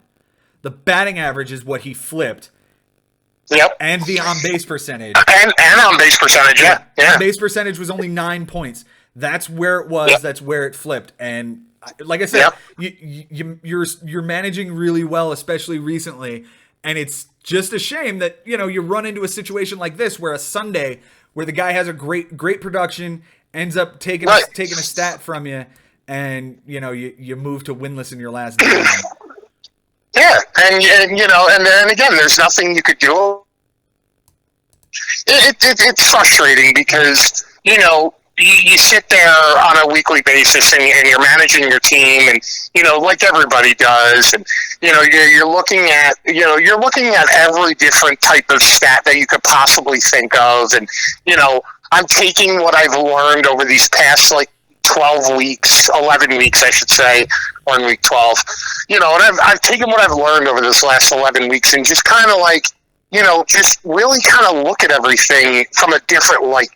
I went out and I maxed out my roster moves this last week, but the week before I didn't, and it was just something that I really needed to reassess. Mm-hmm. And I said to myself, okay, I have a tough matchup coming up this week. I need to look at this stuff and see what see where my areas of opportunity are, and the strikeouts and the on base percentage and the average are what's been killing me, and that's why I made the moves that I did early this week, and they've worked out so far this week. I mean, granted, it's only Tuesday, but still, in my first day, the first day of the week, it worked out. So, hopefully it continues on, and I again beat Ben's ass pretty horribly. Well, that would be great. I will say, here's what I'll say, that it's tough. Your batting average as a whole this year is 250. Your on-base percentage is 330. It's definitely on the lower end of this. It's almost the last one. So you're right. Yeah. It is definitely a big part of it. Yeah. I'm not. I think if anything, it's just that you've had a couple of disappointing seasons from certain guys, and then you just kind of have to makeshift what you got. And you made some savvy deals, but I think the injuries have really, really killed you this year. They're all piled up. I agree 100%. Scooter Gennett is a bug. So 2-7 and 2 in runs, Frank. 5-6 in bombs, 6-4 in RBIs, 6-3 in stolen bases, 7-4 in walks, 3-8 in strikeouts. Your team is striking out at an alarming pace. Yes. 3-8 in batting average, 2-9 in on-base percentage. So you nailed it on the head. You see the issues that you're having with the batting average and the on-base percentage, scoring runs. On the other side, you are 6-5 in ERA, 5-6 in WHIP, 6-5 in relief appearances. You're 2-6 in wins, 6-4 in losses. The pitching's a little bit better. The pitching is definitely a little bit better. Not incredible, but what do you do at this point to rectify the issues that you have, as you only have 11 weeks to go? Albeit that is still a lot of time to turn your season around. What kind of plans or changes do you intend to make to go forward with the difficulty you've been having? How do you succeed now? Well, okay, that's a good question. Basically, I mean, again, I'm looking at, where my offense is hurting me, and I've made some moves to try to offset that and figure that out. But on the pitching side, I really need somebody like. I mean, my bullpen, my relievers are fairly solid. So I don't necessarily want to look at that. I mean, I'm losing saves every week. Yeah, I get that. But, if I'm going to, if there's a possibility that I'm going to win, I mean, really it's just streaming the starters the people that I'm picking it's unlucky. Like, the people that I'm picking are literally, it's just unlucky. Like, I have a core group of guys, from Montas and Julio, and Julio's eventually going to regress. I know that's going to happen. Hopefully it's not tonight against the Mets, but that's nor here nor there. I mean, I have Zach Plesac, who had one bad start. I can't, throw the guy to the wolves because he had one bad start in Great American Small Park, as Joe likes to call it. Sure. I mean, it's... And then I have Steven Matz, who, I can't say he pitched horribly. I mean, he struck out 8. I mean, he pitched to a 4 ERA. I mean, but you're against the Rockies lineup who hits well away from home. Or who can hit well away from home, I should say. They don't necessarily do it, but, it happens. And John Gray's a strikeout machine. I mean, the guy's had no less than 8 strikeouts in his last, 3 starts. So he's going out there, he's getting guys out, but, and he's pitching well in Colorado. So going forward, I really just need to find, maybe bolster the bullpen a little bit and get those guys that are going to get in there every day or get in there every couple of days and, fire an inning or fire 2 innings and of a 0-0 ball. That's really what I need to do is find those guys. Actually, because those little innings that go scoreless and if they're clean, you don't give up a base runner. That is right now, you are dead last in WHIP with a 1.36 WHIP. There's somebody above you with a 1.35 and a 1.34, 1.33, 1.31, and continue now. But still in last. 16th, it's exactly. So anything to really just kind of fill in those holes maybe, and just maybe one more big bopper, or maybe not just a bopper, but a guy that'll continue to get on base for you, because that right now seems to be the bugaboos. Well, yeah, and that's the thing too. Like, I had a discussion with Joe the other day, and we were talking about that, and I said, I'm looking at the stats a little differently now too. Before I was looking at, okay, this guy's hitting this much for the year. This is his on base for the year. And these are guys that I'm picking up, and then eventually they're going cold, like midweek. Right. So I'm getting a guy that's hot in the beginning of the week, and it's like, okay, maybe it'll ride out, and then he's going like ice cold in the middle of the week. Justin Smoke is a perfect example. Like, Justin Smoke was hot for 2 weeks. He hit like 5 home runs in 2 weeks. Like, I mean, to me, that's hot. And he hit over 300. But then he fell off and hit, .67 last week, Joe? Yeah, it was an ugly week for him last week. It was terrible. And that's what I mean. Like, but then when I look at the stats differently, I look at a guy like Adrianza. I picked him up. He doesn't play every day. No, not at all. But, he's going to get in there because he plays multiple positions. So if I can play him instead of Justin Smoke, I mean, the homers are there, the RBIs are there. I mean, that stuff is there. And the people that I have to find the guys that are getting on base, the guys who are scoring runs. The Adrianzas of the world. I want to give you credit where it's due. You ended up picking up Harold Ramirez recently, and we had to talk about him. Yes, we had to talk about him. I was going to get into that. I tailed off. He's a really nice pickup for you. He's. Yeah. They say he's Harold the Hit Machine, and the Marlins broadcasters call him that. Okay. Yeah, well, that's good. He doesn't have a ton of homers. He doesn't hit a ton of extra bases, because we did discuss, like, launch angle. Exactly. He's a ground ball launch machine. angle. He's an absolute ground ball machine. His ground ball rate is like in the 70 percentile range. Yeah. And that's not not conducive to being the high average that he is. But he's succeeding, and perhaps this is the type of kid who changes his launch angle, hits more line drives rather than ground balls, and becomes an incredible asset for you going forward. I certainly hope you keep. Well, let's look at.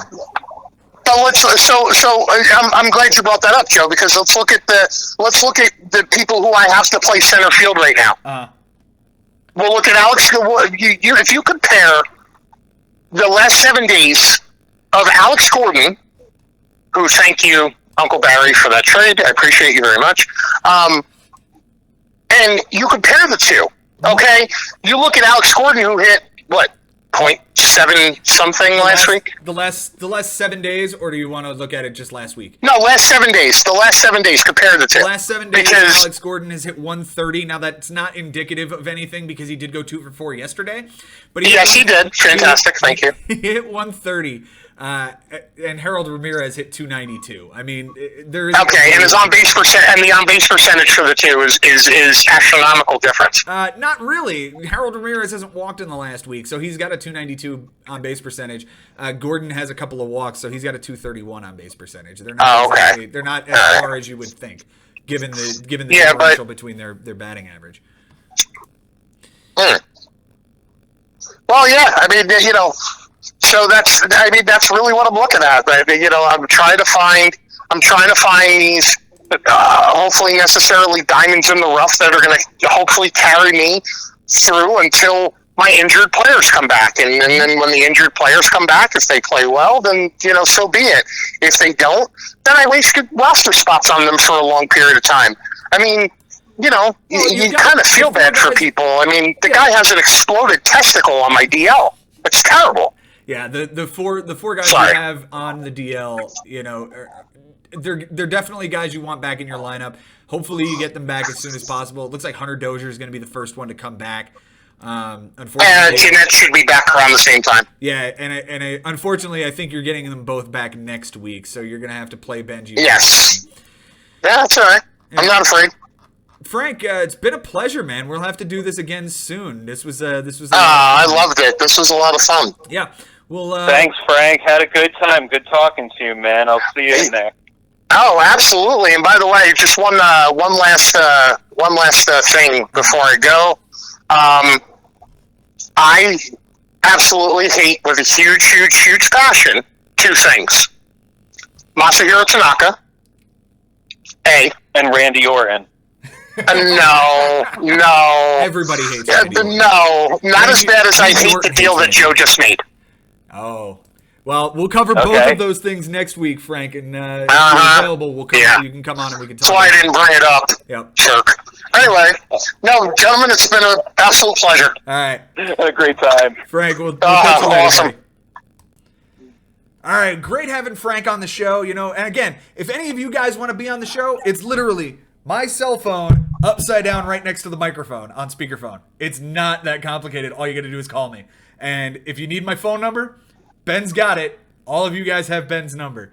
Let's get some more guys on the show breaking down their matchups and talking about fantasy baseball. I absolutely love this.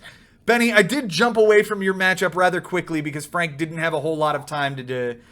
He was on his lunch break at work. So if there's anything else you want to highlight from your matchup with Josh, please, now's the time.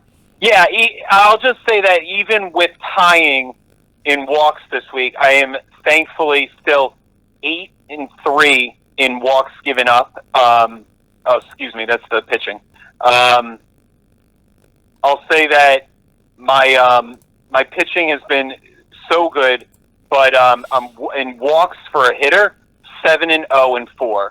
So that's still the most solid thing that I've done offensively. It's kept me in the running for on-base percentage. I'm 5-6 in on-base percentage, but I would be much worse if I wasn't walking as much as I have. As far as the pitching that I said before, 8-3 in walks given up. I'm 11-0 in relief appearances, 10-1 in saves, and that's been the big thing. Also, 6-1 in losses. I found to be something to look at because I've been good at not necessarily going for it. I realize that I'm 3-8 in innings pitched as a result, but I'd much rather just accept losing innings pitched and strikeouts, which I'm also 3-8. I'd rather deal with that than go for it and end up losing ERA, losing WHIP, losing walks given up, losing home runs given up. So I've stayed atop of all those categories as a result. But the ones that I point out as much as I can is that I'm 10-1 in saves. My only loss, I believe, was to you in saves, and then 11-0 in relief appearances. So that's what's keeping me in here. I move up one spot from 6th to 5th. I feel like I'm in a pretty solid place now with 11 weeks left. Of course I can collapse. Of course it's happened so many times in the past. But as of right now, my bullpen hasn't shown any signs that it's going to fail me. And as long as the bullpen does what it's been doing, it's going to get me close to those 37 innings. It's going to keep my ERA down. And I should win a couple of pitching categories every single week. And then all I need to do is win a couple of hitting categories here and there. This particular week with Josh, I happen to win the stolen base stat and the triple stat. Those are the weird stats in amongst the offense. Usually the ones that you kind of have a coin flip on. You don't really you definitely don't strategize for a triple. You can strategize a little bit for a stolen base for sure, especially on a Sunday.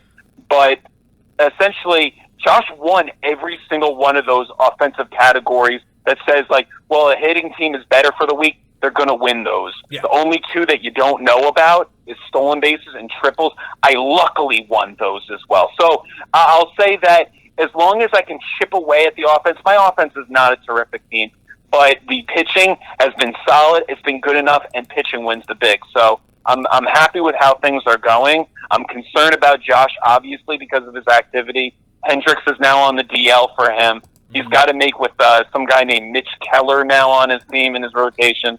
So things are looking kind of bleak for Josh. There's still a chance that he can put it together, especially because he's got all these hot hitters on the Braves right now. He's got those couple of good hitters on the Nationals.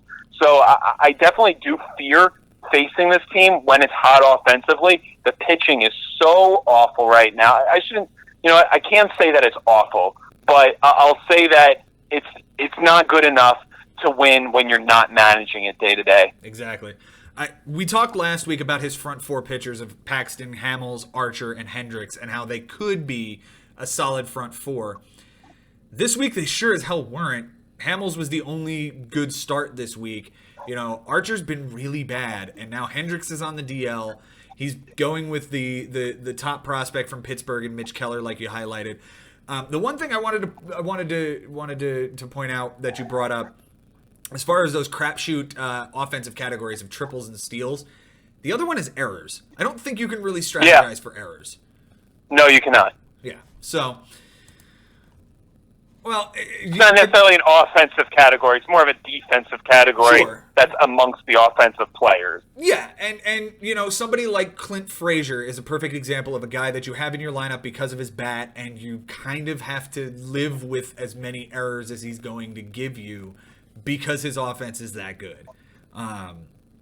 You know, you hit the nail on the head. You move up to 5th. You're 11.5 out of 1st. I think that I can't remember a time where there were 5 teams within 12 games of first place in the middle of the season. You know, there comes a time in the bigs in years past where one team runs off and hides with first place, and then the other teams all sort of bunch up in the middle. This is going to be a really fun race here the second half, with 5 of us within 12 games, and the 6th, 7th, 8th teams, they're all within 6 games of each other. This is going to be a really fun second half to watch. Who for you, as long as we've got this, who for you is the dark horse? Those guys from 7 to, we'll call it all the way down to 13th. So from Bobby all the way down to Frank. Who's the guy who jumps up and who's the guy who falls out, Benny? Wow, that's an excellent question. It's obviously almost impossible to assume, but I'll say that the diligence of Chris Levy from what he did in week 2 to lose 18-0 to now be 2 games over 500, even with what happened to him this past week, he's so scary because he knows what to do every single day, it seems. Like, he has a plan. He sticks to his plan. He's been playing since 2014. I think it's just a very hungry manager that I'm afraid of, as well as number 6 right now, Jason Ashby. To me, that's a guy that just has so much experience. 18 games over 500. I really don't know if he's had that kind of a mark going into the second half. It's possible that he did back in 2017, but no, I think it was 2016. Yeah, 2016, Jason. He had a really strong season that year, but I don't know if it was 18 games over 500 going into the second half. Those are 2 guys I'd be afraid of. The only other one I would look at and say Ari, just because Ari's been so hot these past 2 weeks, and now the additions of Keuchel and Kimbrel, finally those might pay off. He took a huge hit not having those guys and just accepting roster spots being wasted, not really making a ton of moves. I definitely think that's hurt him, but now it seems like they're almost like mid-season acquisitions for him. So now that he's got those 2 guys, along with all the things that his Colorado hitters are doing, I'm afraid of Ari as well, and of course Mike Sherman. You never know. It's such a hard question to answer, Joe, because any one of them can take off and any of one of them can fall. But right now, I can't see any of these guys because of their management skill, because of their diligence, because of their experience, and they're going to be playing each other. So I'd have to really look at the schedule and see who I think this guy, but any guy can beat any guy at this point. Right now it's Chris Levy versus Ari. Who the heck's going to win that matchup? It's really, really hard to tell based on what they've been doing the last couple weeks. Absolutely. I completely agree with you. And you highlighted 3 of the managers that I would have said as well in Ari and Chris Levy and Jason Ashby. The one manager I do want to point to is Andy Solar Greco, and that's a nice little segue to his matchup this week with Ari. Andy came in as the number 10 seed, Ari the 14. Ari had won 2 of his last 3 and 3 of his last 5. Andy had also won 2 of his last 3. And Ari gets a huge win here, 15-4, and that's back-to-back weeks he's done this. Close categories this week in that matchup. Ari won by 2 homers. Andy won by 2/3 of an inning and a save, and they tied in triples and stolen bases. For Ari, who won the week, Wow, what a week on his bench. 31 for 93, that is a 333 batting average. 18 runs, 4 doubles, 3 triples, 8 homers, 24 RBIs, a steal, 7 walks, 20 strikeouts, and an error. But here's the big thing. Ari left 2 cycles on his bench. Shohei Ohtani was on his bench, and Jake Bauers the next day hit for a cycle on his bench. And here's the really crazy part.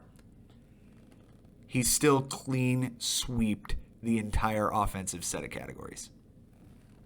Insane. Insane. You know, I could sit here and break down exactly what he did every single day, but at the end of the day, he did not lose an offensive category. What am I going to say? If you can leave 2 cycles on your bench and win 15-4, more power to you. You don't ever want to do that, but I digress. Ad drops this week for Ari. Nothing really big to point out other than a CC Sabathia start that was really bad. Again, it was a really great matchup for him. For Andy this week, he went 23 for 68. That's a 338 batting average on his bench. 8 runs, 5 doubles, a triple, 2 homers, 14 RBIs, 4 walks, 17 strikeouts. Now, I talked to Andy, obviously, because I made a big trade with him, but I know he was out of town at a conference, and I know that he wasn't able to manage as diligently as he wanted to. He lost Corey Seager to the DL and had him in the lineup on, I believe it was Wednesday. He left Justin Verlander's 15 strikeouts on the bench. He left Garrett Cooper with a triple and a homer and 4 RBIs on the bench, all on Wednesday. And then on Saturday had a big day as well on his bench. He only had 1 roster move to pick up Joey Wendell to replace Corey Seager in the lineup. You know, it was a rough week for him. I don't think it's exactly how he would have wanted to manage this. And, you know, it shows. He lost by 11 categories. Anything to add there, Ben, before we jump to key players? Yeah, I'm a little concerned about Andy's team right now just because it seems like that loss that he just took might be a lot to recover from. I could be wrong. He's got a whole second half to play. He just made that big trade with you. We can't talk about it this week, unfortunately. But I don't know how to fix Andy's problem. I think you assisted in that, but it just seems like he's having a hard time, you know, with whoever he's facing. He kind of runs into a very, very hot team. Right now, he's got a 262 average. That's serviceable. He's got a 324 on base percentage. You'd like to see that go up. So maybe he needs to just get some more on base guys, maybe some more top of the order guys that can produce a little bit more. Mm-hmm. But this is a team I am concerned about, where he seems like he's falling. It seems like Ari is rising. Ari's had a really, really tough pitching season, but it seems like it's gotten a little bit better recently. Yeah, Ari, you hit it on the head with Ari's pitching, man. He's got the worst ERA in the league. He's got one of the bottom whips in the league. You know, he will go as far as his offense will carry him, but man, his pitching has been really bad this year. Let's go ahead and jump to key players and highlight that. For Ari's offensive key players, spoiler alert, guys, this is the player of the week, man. 568 average, 568 on base percentage, 12 runs, 4 doubles, a triple, 6 home runs, 15 RBIs, and 4 strikeouts for Charlie Blackmon, who had all 7 of his games at home in Coors. He had the most ridiculous series I think I've ever seen against San Diego. 4 for 5, 4 for 7, 4 for 6, 3 for 6. Ridiculous. Brian Reynolds had a great week for him. 353 average, 421 on base, 5 runs, a double, 2 walks, 4 strikeouts. And finally, Rougned Odor, 200 average. You don't like to see that, but the reason I highlight him is because of his 355 on base percentage, the 2 steals, which helped him tie that category. 4 runs, 2 doubles, a homer, 5 RBIs, 6 walks, and 8 strikeouts. Offensively, Ari had a ridiculous week. I mean, I could sit here and tell you about Josh Reddick. I could tell you about the Freddie Galvis pickup that he had. I can tell you about JT Realmuto. He had an unbelievable week, and yet, Nolan Arenado only hit 238. Ahmed Rosario only hit 158. Like, Vlad Guerrero hit 500 in his lineup. He hit 328 with a 388 on base percentage, 40 RBIs, 45 runs scored, 16 doubles. The offense carried his team to a big, big win. And it's like I've said all season, this team will go as the Colorado Rockies go. And every week that he's got, 5, 6, 7 games in Coors Field, watch out for Ari.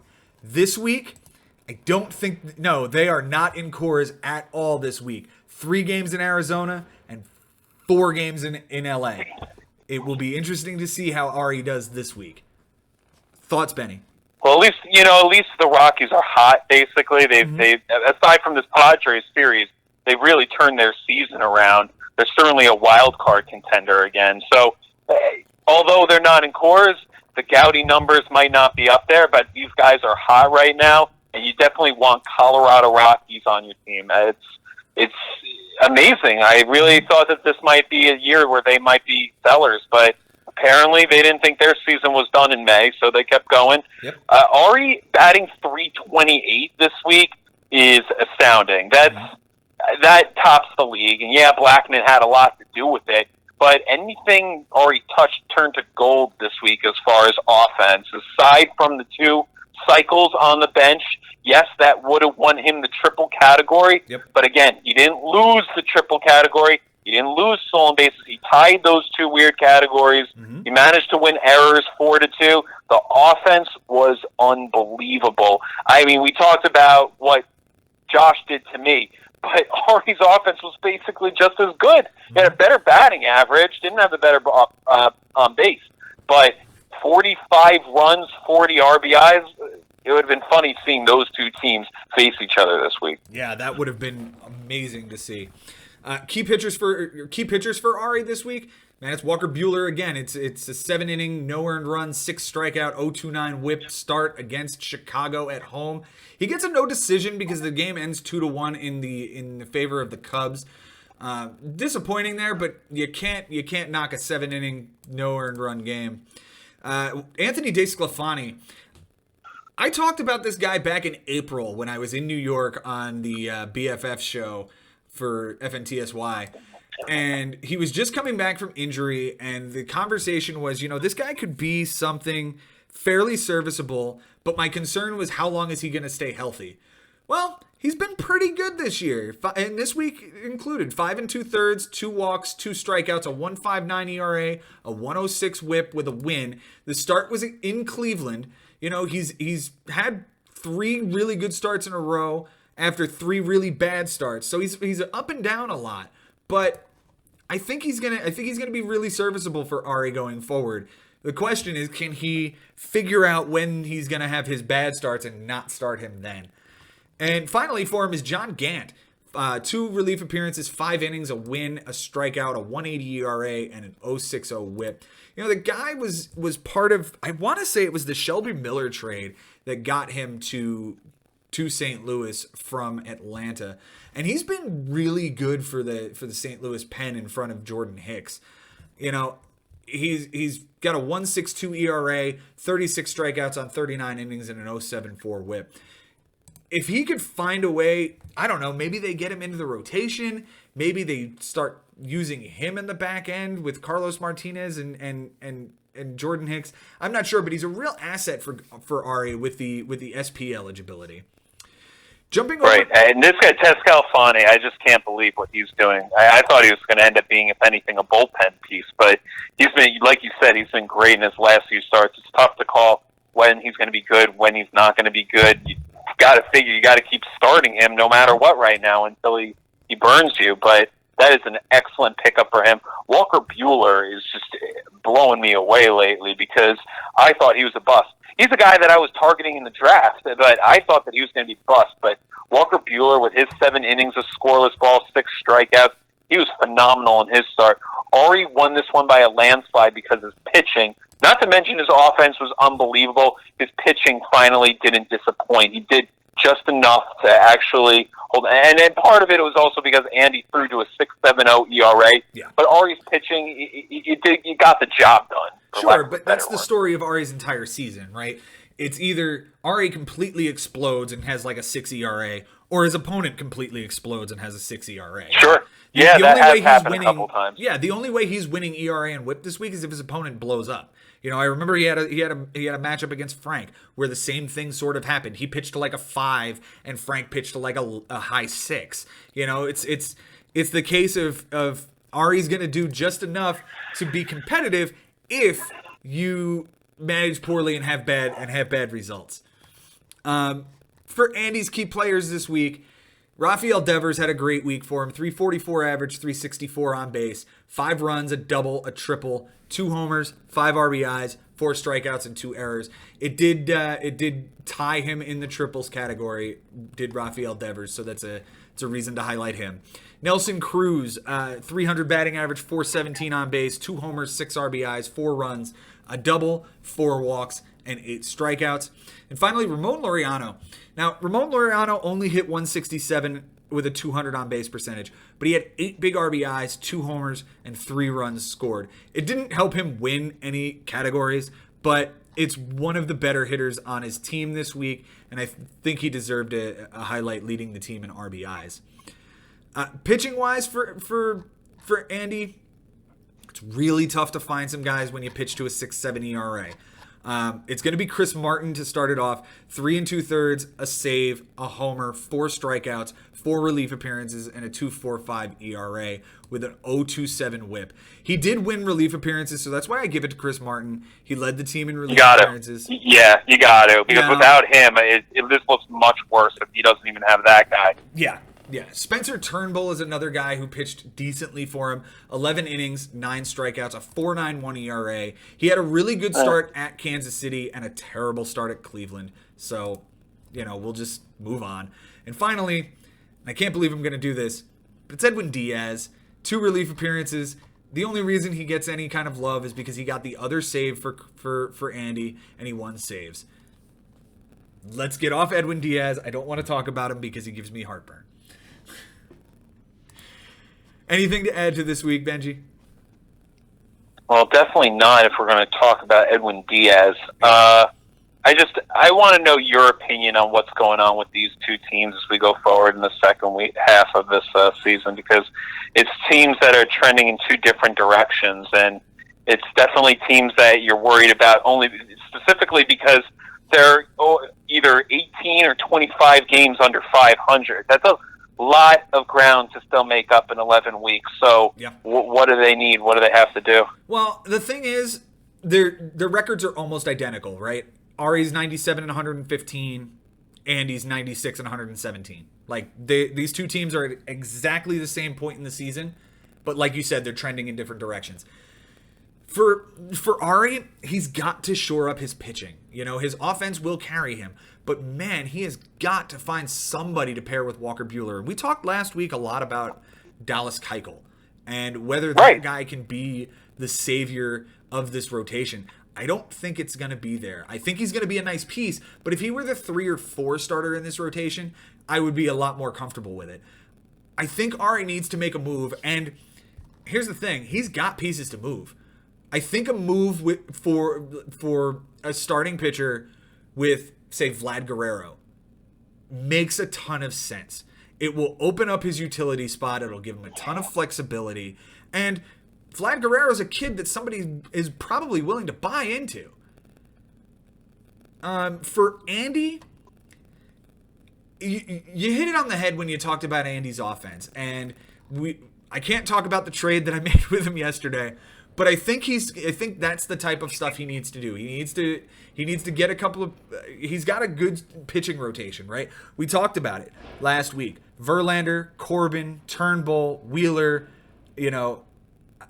He's got a. That doesn't look so good. That does not sound so good anymore after Wheeler's start yesterday. Sure, but Wheeler had an incredible second half last year. He can do the same again this year, hypothetically, right? You have to buy into something like that. You have to buy in. That guy might not be on the Mets. I don't see any reason why the Mets shouldn't trade him at the deadline. They cannot let him walk. No, absolutely. If the Mets are not going to be in it, they need to get something for him. I completely agree with you. And they have to make the decision relatively soon whether they're going for it or they're not. And if they're not going for it, Wheeler's the guy that moves. And if you move Wheeler to, let's say they move him to Milwaukee, right? That's a great landing spot for him. They need pitching. We need prospects. It's a good idea. If you can give him run support, the ballpark is terrible for him. But if he could put together even 70% of what he was the second half of last year, with the offense backing him the way that the Brewers will, I think that's a really good thing for Andy's team. Maybe. Andy needs to get a hitter, and he needs to get something that's going to and look, he lost Corey Seager, and Corey Seager wasn't hitting up until about a week ago before he went on the DL. And his outfield leaves a lot to be desired, right? He's got David Peralta, he's got Ramon Laureano, Garrett Cooper, Ryan Braun, Nomar Mazara. These aren't guys who are lighting the world on fire. These aren't the guys that strike fear into you the way other outfields in this league will. I think he needs to make a move for an outfielder. I don't know what he needs to give up in order to do so, but it's going to be interesting to see what he does because he's in a rough spot and he's trending really in the wrong direction, and you're absolutely right there. Yeah, and he's running out of pieces that he actually can move that are that valuable, Agreed. because he's having some struggling players. I don't know. The trade, again, maybe it helped him. Needing an outfielder is tough because there's so much outfield depth in free agency that you can strike gold with sometimes. Yeah. So you sometimes don't want to let go of your asset when you know you can find something in free agency that's free. But it's a tough spot right now. I'm not in love with this offense on a day-to-day basis. He's got some nice players. He's got a lot of decisions to make, it seems, but it just doesn't seem like a team that can win week to week with some of the onslaught of offenses that are going on right now. Agreed. It'll be interesting to see what he does. Let's move on, and we'll jump over to Kershaw for pass over Mike Sherman, who took on Plainview Dodgers, back to the old standby name, Barry Nisman. These guys, they've been really bad recently, and it shows because they come in as the 12 and 15 seeds. Now Mike gets the big win this week in the matchup, and the close category, he wins at 15-5. The close categories this week, Mike wins by a double. Barry did not win anything close, only winning 5 categories. And they tied in losses. For Mike this week on his bench, 5 for 27. That's a 185 batting average, 4 runs, a homer, 4 RBIs, 4 walks, and 8 strikeouts. The only thing to highlight is on, looks like Tuesday, Fernando Tatis went 2 for 5 with a homer on the bench, and Manny Machado went 0 for 3 at shortstop. Todd Frazier 0 for 6 at third base. That is really, really rough. And I know Frazier was hot last week, and coming into this week, if you had him, you probably want to get him into the lineup. You're not going to bench Manny Machado. You spent way too much this season in order to get him. So Tatis sort of is the disappointing guy to fall off there. But, in a matchup where he won the vast majority of the offensive categories, it's kind of a wash anyway.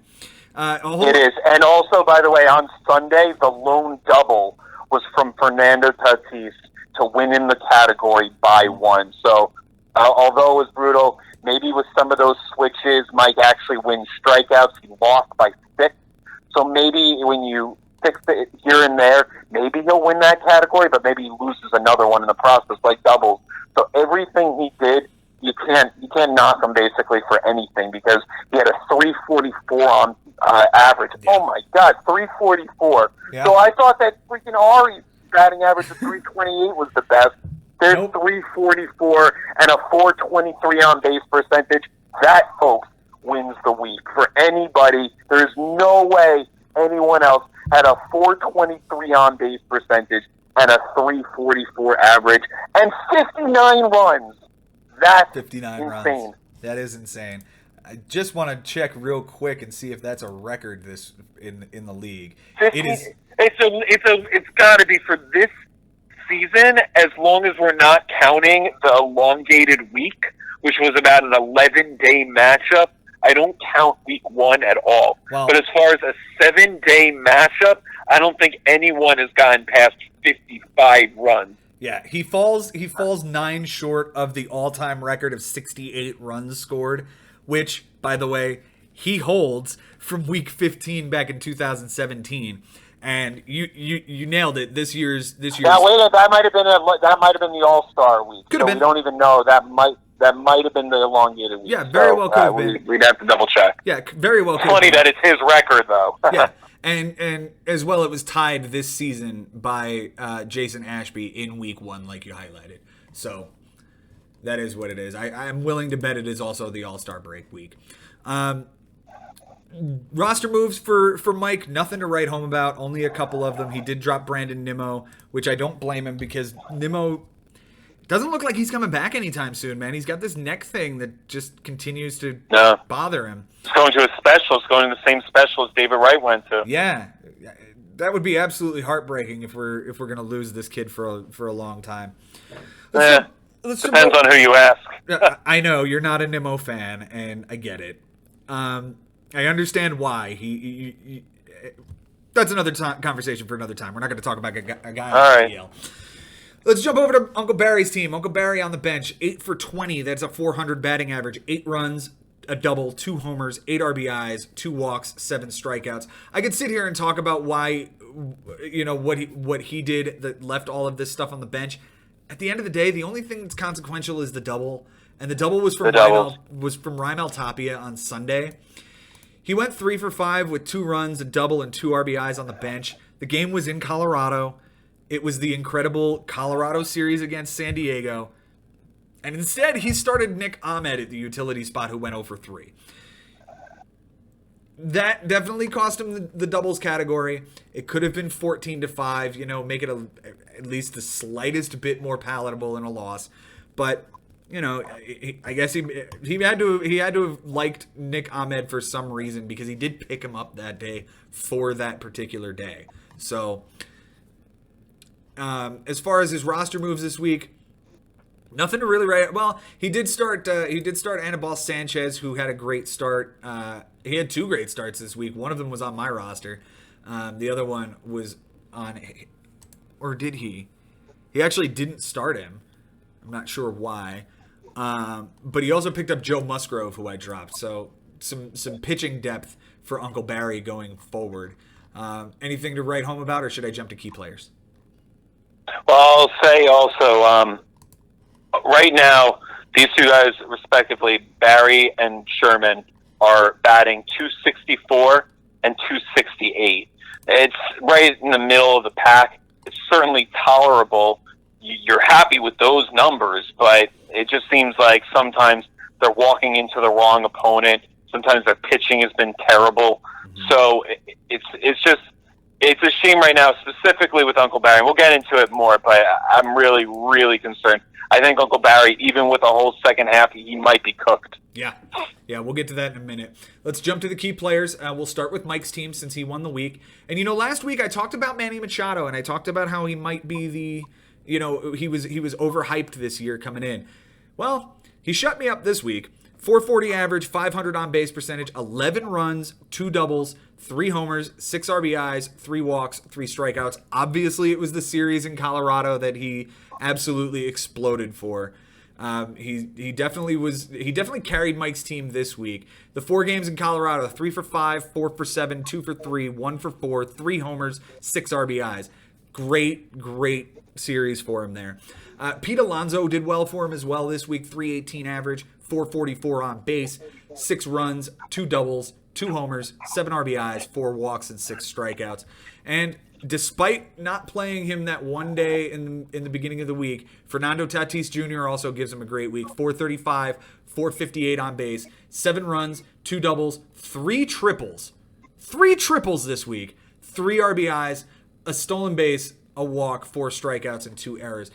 The 3 triples single-handedly wins him that category. But if you look up and down this lineup, pick a guy. he was fantastic, with the one exception of Wilson Ramos. Alonso hit 318. Gleyber Torres hit 467. Jeff McNeil hit 320. Malik Smith hit 310. Ronald Acuna hit 424 and had 9 runs scored. Pick a guy in this lineup. It was fantastic. Sherman had a great week offensively. It's the best that we can see this week. Pitching-wise for Mike, it's going to be Sandy Alcantara. He had 11 innings, 2 starts. He went 0-1 in the week, but it's Miami. You can't really expect to get too many wins. 12 strikeouts, 6 walks you don't like to see, but a 3.27 ERA, a 1.64 whip. The starts were both at home against St. Louis and Pittsburgh.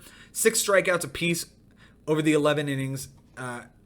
And the start against St. Louis was the better one, only 1 earned run, but he takes the loss because they lose 4-1.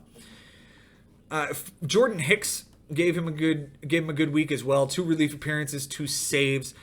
He did win saves 5-0, so that's why I highlight Jordan Hicks. And finally, German Marquez is an interesting character. I talked about him last week because you want to start him when he's on the road. Mike didn't. Now, granted, in his 11 2/3 innings, he got 15 strikeouts. Both of these starts were at home, and he pitched to an 8.49 ERA with a 180 whip. But he got a win, and the 15 strikeouts is something I wanted to highlight. Anything from Mike's team, or do you want me to jump to Uncle Barry? Well, I'll also say that, with all these terrible starts, he managed to win with a 5 ERA just because Uncle Barry threw to a 6.31 ERA. So, yeah, it's possible that if Mike stays away from one of these starts, maybe he wins whip because that was a 1.31 to a 1.51 loss, but it's possible that he ends up losing another category in the process. So in this case, it's hard to knock a 15-5 win. Yeah. I do believe that there was a chance to maybe win losses. That was one that was tied. If he stays away from a couple of these guys, I don't know which one you probably do. One of them was a reliever. Maybe it's the Marquez one. I guess he was confident that he would throw well against this week. It was Michael Wacha who got a loss, and it was a bad start against the Mets. Yeah, Michael Wacha had a bad start against the Mets, and he streamed him. And I think that's the one that he'll kind of look back on and go, I probably shouldn't have done that one. Right. Jumping to Uncle Barry's team, offensively, there's not a whole lot to write home about as he got almost clean swept in the offensive categories. But I'll go ahead and highlight Xander Bogaerts for him. 381 average, 548 on base percentage, 6 runs, 2 doubles, 2 homers, 5 RBIs, 9 big walks, and 4 strikeouts. Yeah. How about 9 walks from one guy? That's pretty great. Yeah. Starling Marte had a good week as well. 333 average, 345 on base percentage, 7 runs, a double, 3 homers, 8 RBIs, a walk, and 5 strikeouts. I talked last week about Starling Marte being a guy I don't particularly like because he's kind of, 1 or 2 stat guy. This week, he got the stats that you don't expect to get from him as often, right? He hit 3 homers, drove in 8 runs, and scored 7 of them. You expect the runs, you expect the steals. To have 3 homers and 8 RBIs is really nice. The unfortunate part is it didn't help Uncle Barry win either of those stats. And finally, I'm going to highlight Leury Garcia of the White Sox. 240 average, 296 on base percentage, 6 runs, 2 doubles, 2 homers, 3 RBIs, a walk, and 4 strikeouts. Again, it wasn't a great week for Uncle Barry. So finding a guy like Leury Garcia to highlight is about as good as it's going to get this week. Moving on to his pitching, and again, it's a bad pitching week. You hit the nail on the head when you said that he pitched to a 6.31 ERA. He didn't win strikeouts. The 3 categories he won was whip, home runs given up, and walks given up. So we're going to try to find some diamonds in here. Brandon Woodruff has been really good for him. 7 innings, 6 strikeouts, a 3.86 ERA, and a 1 whip. The start came in Houston, so you like to see that. But it's still not the Houston lineup that it usually is, right? It's still not George Springer and Jose Altuve and Carlos Correa in that lineup. Ariel Jurado, the guy he got from Frank in the Alex Gordon trade. Alex Gordon, yeah. 6 innings, a quality start, a win, 6 strikeouts, a 4.50 ERA, and a 1.33 WHIP. And finally, Felipe Vasquez. Vasquez didn't get him a save this week. He only gave him one relief appearance, but it was clean. We can also highlight Ryan Presley, 2 clean relief appearances. It just boils down to, like, Uncle Barry had a pretty bad week, and we can talk about how much I'm with you. I think Uncle Barry may be cooked. It's tough, and look, it's not as if in this case Uncle Barry maybe on a couple weeks ran into some hot teams. That it certainly happened when he faced me, and he actually hit great against me that week. He hit over 300 against me, and there have been times it's happened. In this case, he didn't perform against another team that did perform very well offensively, and then his pitching was just as bad, worse. Yeah. So he could be cooked. He's one of the best managers day to day, in my opinion. He still has so much veteranship. He's still one of the smarter guys to play against. So, of course, I know for a fact that he's still going to get a couple of lopsided wins. That's going to happen in the next 11 weeks. The fact of the matter is that when you're this many games under 500, you can't afford to lose any weeks. Mm-hmm. And if he takes another hard loss like this, that's it. He might be almost mathematically eliminated. So he needs not just wins. He needs big wins. He needs lopsided wins, because just winning 10-9, winning 12-8, it's not going to really matter that much. Time is a ticking, and there's a lot of guys that are getting over 500 and way over 500 by this time. Yeah, and the thing is, he's only won twice this year. He won against Frank in Week 3, 11-10, and he won against Nick, 11-8.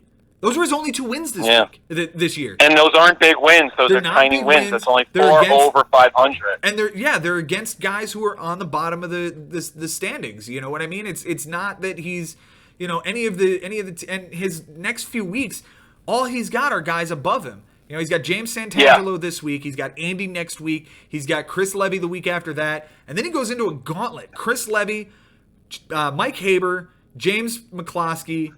Those 3 weeks, that's going to be his season. He needs to get 2 wins and then go into this 3-week gauntlet and see if he's able to get out of it in contention. Because that's really going to be his season, 14, 15, and 16. It's going to be rough for him. Okay, but what about on the other side? What is Mike Sherman going to have to deal with? Because he's had, after Week 1, he was actually on top of the standings with, I believe, a 13-6 win. But since then, he ran into me one week when I got hot. He has had a couple of tough lopsided losses, but now trending in a better direction. Yep. I can see him doing better. I don't know where you feel with Mike Sherman now as we go into the second half. Mike is an interesting character. He's won now 2 of his last, or he's only lost 1 of his last 4 matchups. Actually, 1 of his last 5 matchups, and that was the only loss he had was to Jason, 16-5. So he kind of erases that loss with this win.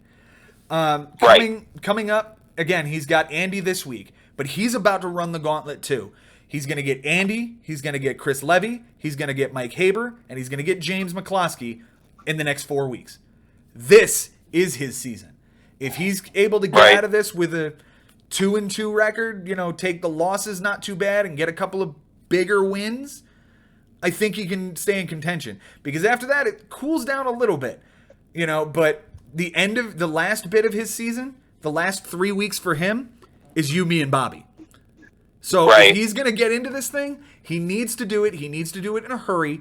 He needs to run the gauntlet of the next 3 weeks, the next 4 weeks quickly and well, get into the middle part of that, get wins over guys like Josh Haber and Frank, and then, like I said, his last 3 weeks are you, me, and Bobby, and 2 weeks before he plays you, he plays Jimmy Dunlap too. So he's got a What's one unbelievable thing about what his offense did this week? You would not believe that his record in runs is 4-7. His record in doubles, because he won this past week, is 1-10 in doubles. Wow. 3-5 in triples, 6-4 in home runs, sure.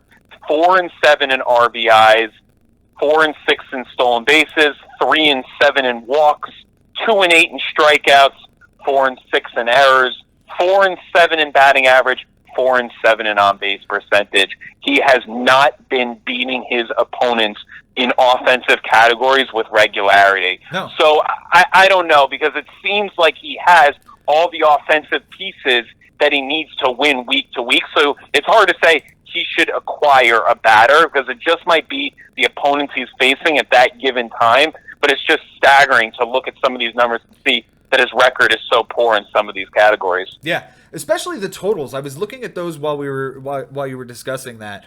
Right. For both of these guys. Both of these guys are near the bottom in runs scored. The doubles that you talked about, Mike Sherman's dead last in doubles, and by a decent margin. He's only got 106 doubles on the season. The next guy above him has 113. Yeah. Home runs is really bad for both of these guys. Mike's not too bad. He's toward the middle of the pack. Uncle Barry's dead last. He's only got 90 homers. You know who else has 90 homers? Myself. I would think that I'm not a very high homer team. Yeah, exactly. 90 homers. RBIs. Uncle Barry is second to last, and Mike is fourth to last. You know who's dead last in RBIs? Myself? You are. Yes, you are. Yeah. Steals, is another That one. just goes to show that pitching goes a long way. Yes, it does. It really does. Yes, it absolutely does. Steals, these guys are sort of middle of the pack with. Strikeouts, they're in the middle of the pack. Batting average, they're middle of the pack as well. So, but it's the power numbers. It's the doubles, it's the homers, it's the RBIs. Those three stats, those guys need. And you're right. Do they need to acquire bats? You look at those lineups. I don't see why Mike Sherman needs to acquire a bat with Pete Alonso, Luke Voit, Ronald Acuna, Manny Machado, Fernando Tatis, Gleyber Torres. That is a lineup that should be hitting and should be doing really well for him. Uncle Barry, maybe you can make that case. Goldschmidt has been struggling. LaStella is a nice find, but if LaStella is leading your team in homers, that's a problem. The rest of his team, Bogarts, Marte, Polanco, there's not really a guy there that strikes fear into me. That will wrap up all of the matchups here. Let's go ahead and jump into bests and worsts of the week, Benji. The best start of this week, and I'm going to be selfish. I'm going to take this one for myself. It is Trevor Bauer's complete game on Sunday. Complete game shutout, 8 strikeouts, no walks. It won me a category. It won me more than one category. It was fantastic. Do you have one that you saw, or? Yeah, I do too, but it's a selfish one. I don't mind throwing it in there. The reason why I'm putting mine, and it's Kyle Gibson on Friday, and the reason why it's so important for me, and I'll tell you the line is 8 innings pitched, the win, 6 strikeouts, no walks, no home runs, 0 ERA, 2.5 WHIP, which means I think he only gave up 1 hit in the 8 innings, possibly gave up 2 hits, but no walks. The reason why it's so pivotal for me is it made the rest of the week so easy for me to manage. I knew what my opponent was showing as far as an ERA and WHIP. I knew I basically had him in the bag. I just wanted to protect innings. I just wanted to protect strikeouts so I could use Chris Sale against Baltimore the next day. But if Kyle Gibson doesn't pitch that well on Friday, I don't know what I'm going to do on Saturday. Whether I'm going to throw Sale, whether I'm not, because now ERA and WHIP might have gotten a little closer. Other stats might have just gotten a little closer. But he extended it for me. He basically broke it open for me as far as the pitching goes. So that's who I'm giving my nod to. Fantastic. Best weekly performance of an offensive player? If it's not Charlie Blackmon, who the hell is it? 568 average and on-base percentage, 12 runs, 4 doubles, a triple, 6 homers, 15 RBIs, and 4 Ks. He went completely fucking nuts in Colorado this week. The only other person I would even talk about highlighting would be Ketel Marte's week of 448, 515, 11 runs, 5 homers, 5 RBIs, 2 doubles. Anybody else you want to highlight, Ben? I thought Yandy Diaz's 393 homer and 7 RBIs, the 5 runs. he was a pretty solid guy for James McCloskey this week that I thought was pretty powerful. There was definitely a few on James Santangelo's team. Christian Yelich we mentioned, as well as Yasmani Grandal. Mm-hmm. And then finally, I wanted to label this guy, Ian Desmond, a 471 average. I know that Charlie Blackmon was the guy, but I can't ignore the fact that Ian Desmond was in the middle of things as well. He had a 500 on-base percentage, and that's pretty impressive. So I definitely had to look at that as well. Okay. Let's jump to worst starts of the week. I have 4 of them here. Nick started Peter Lambert against San Diego at home on Sunday. 3 innings, 3 strikeouts, a homer, 8 earned runs. That's a 24 ERA and a 3 WHIP.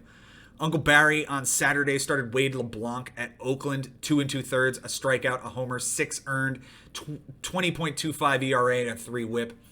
Andy on Thursday started Matt Strahm at Colorado, 3 1/3, 4 strikeouts, 4 walks, 2 homers, 6 earned, 16.20 ERA and a 3.30 WHIP.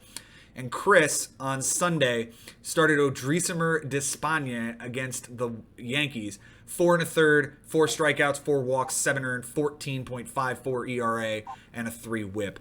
The one thing I'm going to say, please, guys, for the love of God, don't start a pitcher in Colorado. It's like it's like putting your balls in a bear trap. You might get away from it, but more than likely you're going to end up fucked. Anything to add, Benji? Anything I missed? Yeah, I'll say the Kenta Maeda start for James this past week, 4 1/3 with the loss, 2 home runs given up, 3 walks, 4 strikeouts, a 10.38 ERA and a 1.38 WHIP. That was kind of gaudy.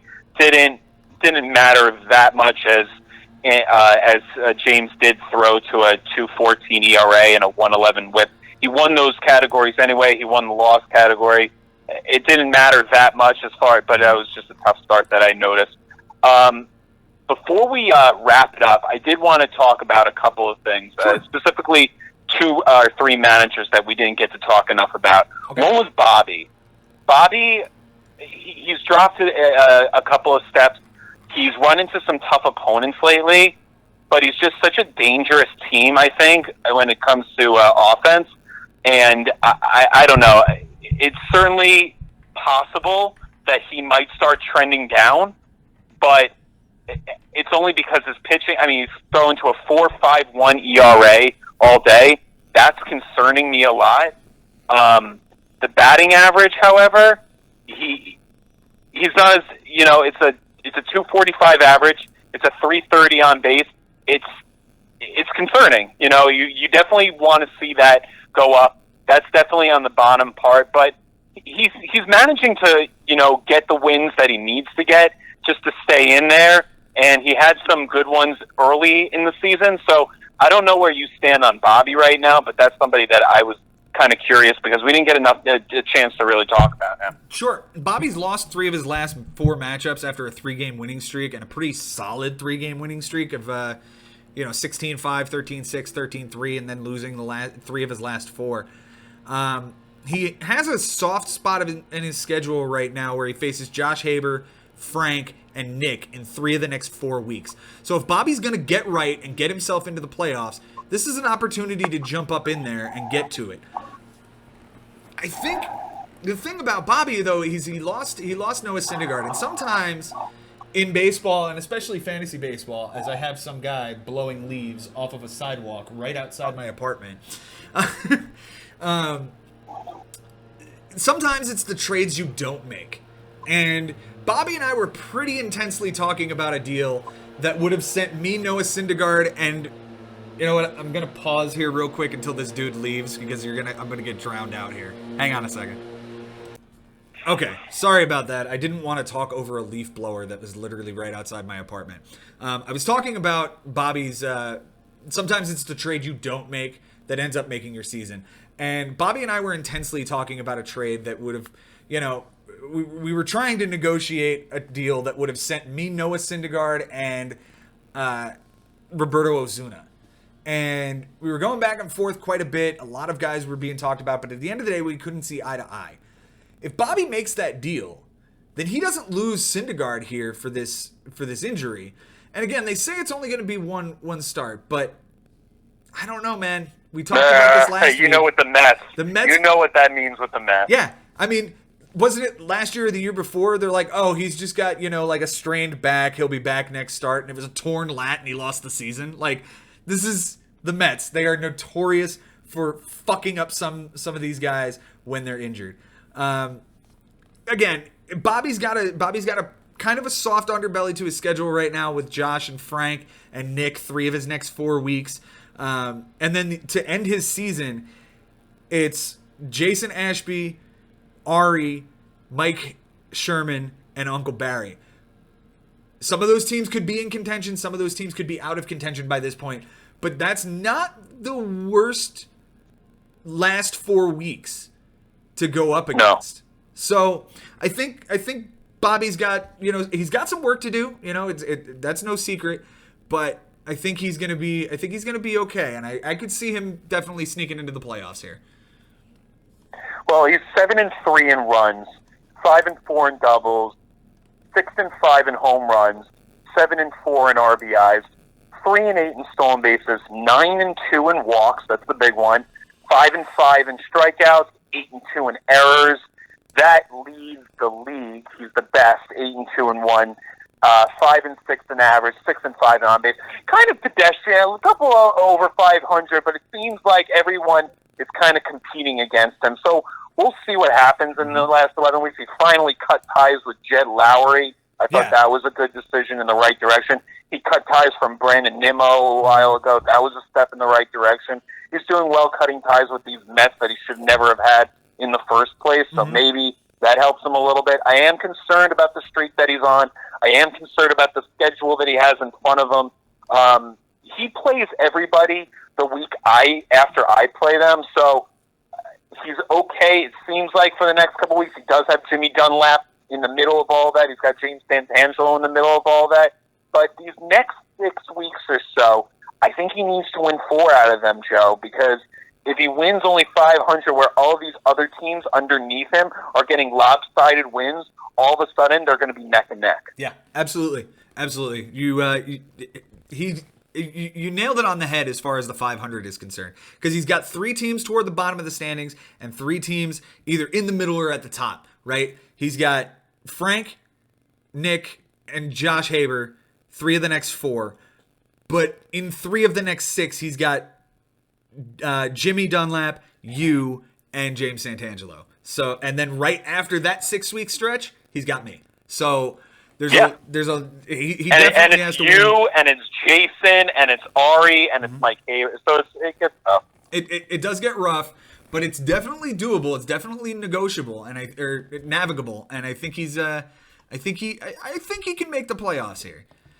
And you have Trout on your team. That Trout can carry your team for a week. If he's got that guy and he's going good, he should be able to stay competitive. Absolutely. Who else did you want? I wanted to bring up another matchup that I don't know if we target enough, because we're talking about 2 teams. Both look really strong right now. James Santangelo's unbelievable offense, despite the double-up loss. And Jimmy Dunlap, our Rookie of the Year, he's been unbelievable. I mean, Jimmy is 8-2 in runs. Okay, he's 3-8 in doubles, 10-1 in home runs, 7-4 in RBIs, 6-3 in stolen bases, 8-3 in walks, 6-5 in strikeouts, 6-4 in errors, 8-3 in average, 9-2 in on-base percentage. That's the Jimmy line. So we'll start there. Jimmy Dunlap, a rookie in our league, and staying as competitive, he calls it beginner's luck. I think it's more than that. He does make some savvy moves. He does stay on it every day. He's up at 3 a.m. in Eastern Standard Time, so that gives him an advantage. I'm afraid of this guy right now because he's very committed right now, and because he's at the top, he's got everyone kind of tightening their bats, basically, trying to figure out what's the right equation to beat this guy. He seems to be extremely consistent. He started off with the 6 or 7 game winning streak in the first 7 weeks, and he's been on cruise control, man. Now in the 2nd spot, and he could run away with that with this offense. Yes, he could, but he's going to have to earn it. And here's what I'm saying. He faces Nick this week, and we know Nick is in last place right now. And we were saying last week we don't necessarily like Nick's team going forward. But after that, man, it is an absolute gauntlet. A who's who of Big's managers. You, Bobby, me, Jason, Ari, Mike Sherman, Uncle Barry, Andy, Chris Levy, Mike Haber. That's his last 10 weeks in a row. It is a who's who. If he's gonna make the playoffs and he's gonna even fight for that first round bye, he's gonna have to really earn this, because he's already faced the bottom half of this league. You know, with maybe the exception of Uncle Barry, but there again, Uncle Barry's a tough out every week. Yeah, and he's going to spoil, and he's going to want to spoil late in the year. There's no question in my mind. Yeah. So I mean, like I said, if he's gonna get into the playoffs, if he's gonna try to fight for a first round bye, he is really gonna have to earn it after this week. All right, but as of right now, I think everyone is kind of looking up at him. Mm-hmm. He leads our league in home runs. Okay, our second place has 127. That's Mike Haber. Jimmy is sitting on top with 143. That is almost 20 home runs more than the second place. So he is unbelievably at the top, and he's a scary out right now. And I feel like, as of right now, his offense is clicking better than anybody, right? With the exception of Sherman and Ari, we know what they've been doing lately, but this is such a scary offense right now, and I don't know if necessarily you can hold them all down for 7 days. But like you said, it's about the stretch that he's on. How about James Santangelo? Kind of a middle-of-the-pack guy, has had some hot wins, he's only had about one lopsided win. The rest were either lopsided losses or tight wins that he's had. He hasn't really gotten over the hump, but he's stayed around the 500 mark. What does he need to do? What has he done right, and where has he gone wrong? James, I will give credit where it's due. At least early in the season, he was really conservative when it came to starting his pitchers, and it paid off for him a lot. The thing about him, his offense is definitely going to be carrying him the rest of the way. He's got, the two guys in Colorado, the two guys in Milwaukee. That is those four should be able to help carry him, along with guys like Kyle Schwarber and, he's got three guys in Milwaukee. I forgot about Grandal. I look at Blake Snell, and I see a guy who is coming off a Cy Young season, and as the guy who owned him last year, I bought pretty low on him, and he ended up going off and winning the Cy Young. I think you were paying way too high to try to get him after a career year last year. He gave up a second round. He picked him in the second round, 27th overall, to go get him. And he's throwing to a 3.7 ERA and a 1.17 WHIP. He's getting the strikeout numbers. That's great, but he's only got 4 wins here in the first half, and you don't like that at all. I think, honestly, he needs to go out and get a pitcher. It might cost him one of these guys from, Milwaukee or Colorado in order to get it. And his schedule the rest of the way kind of mirrors Jimmy's. He's got Uncle Barry this week, he's got Nick next week, and then it's a pretty strong run to the end. It's Andy, it's you, it's Chris Levy, it's Bobby, it's Mike Haber, it's me, it's James McCloskey, and it's Jason. It's 8 weeks in a row where he's going to have to prove himself against a who's who. The only one he misses in there is Ari. I'll say that I think that a starting pitcher, although you'd argue it's not totally necessary because he's throwing 37 wins, 33 losses, and he's throwing to a 3.92 ERA. That's top 6 in our league. So that's in the top percentile, but maybe he does add that starting pitching like you suggest, and it kind of puts him over the top in those categories, that he's competing more regularly. As of right now, it seems like, hold on a second, he's basically in the middle of the pack as far as most of these pitching categories.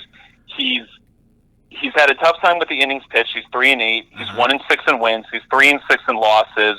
1-9 in saves. We know he doesn't have much of a bullpen, but he knew that also. 7-4 in home runs given up. 7-4 in walks given up. 4-7 in strikeouts. 4-7 in ERA. 3-8 in WHIP. 4-7 in ERA. Even though he's throwing under a 4 ERA, that concerns me. It means that he's obviously been inconsistent. One week he might have a high, 1 week he has a low, and it's sort of like running into the wrong opponent. But like you said, I do think a starting pitcher, but you got to guess right on it. You got to know which one he's going every 5 days and throwing about 6-7 solid innings for you. Exactly. So it's a tough play for him right now. The offense seems solid, though. Yeah, the problem, and you highlighted it, right? He's 7-4 in home runs given up and walks given up.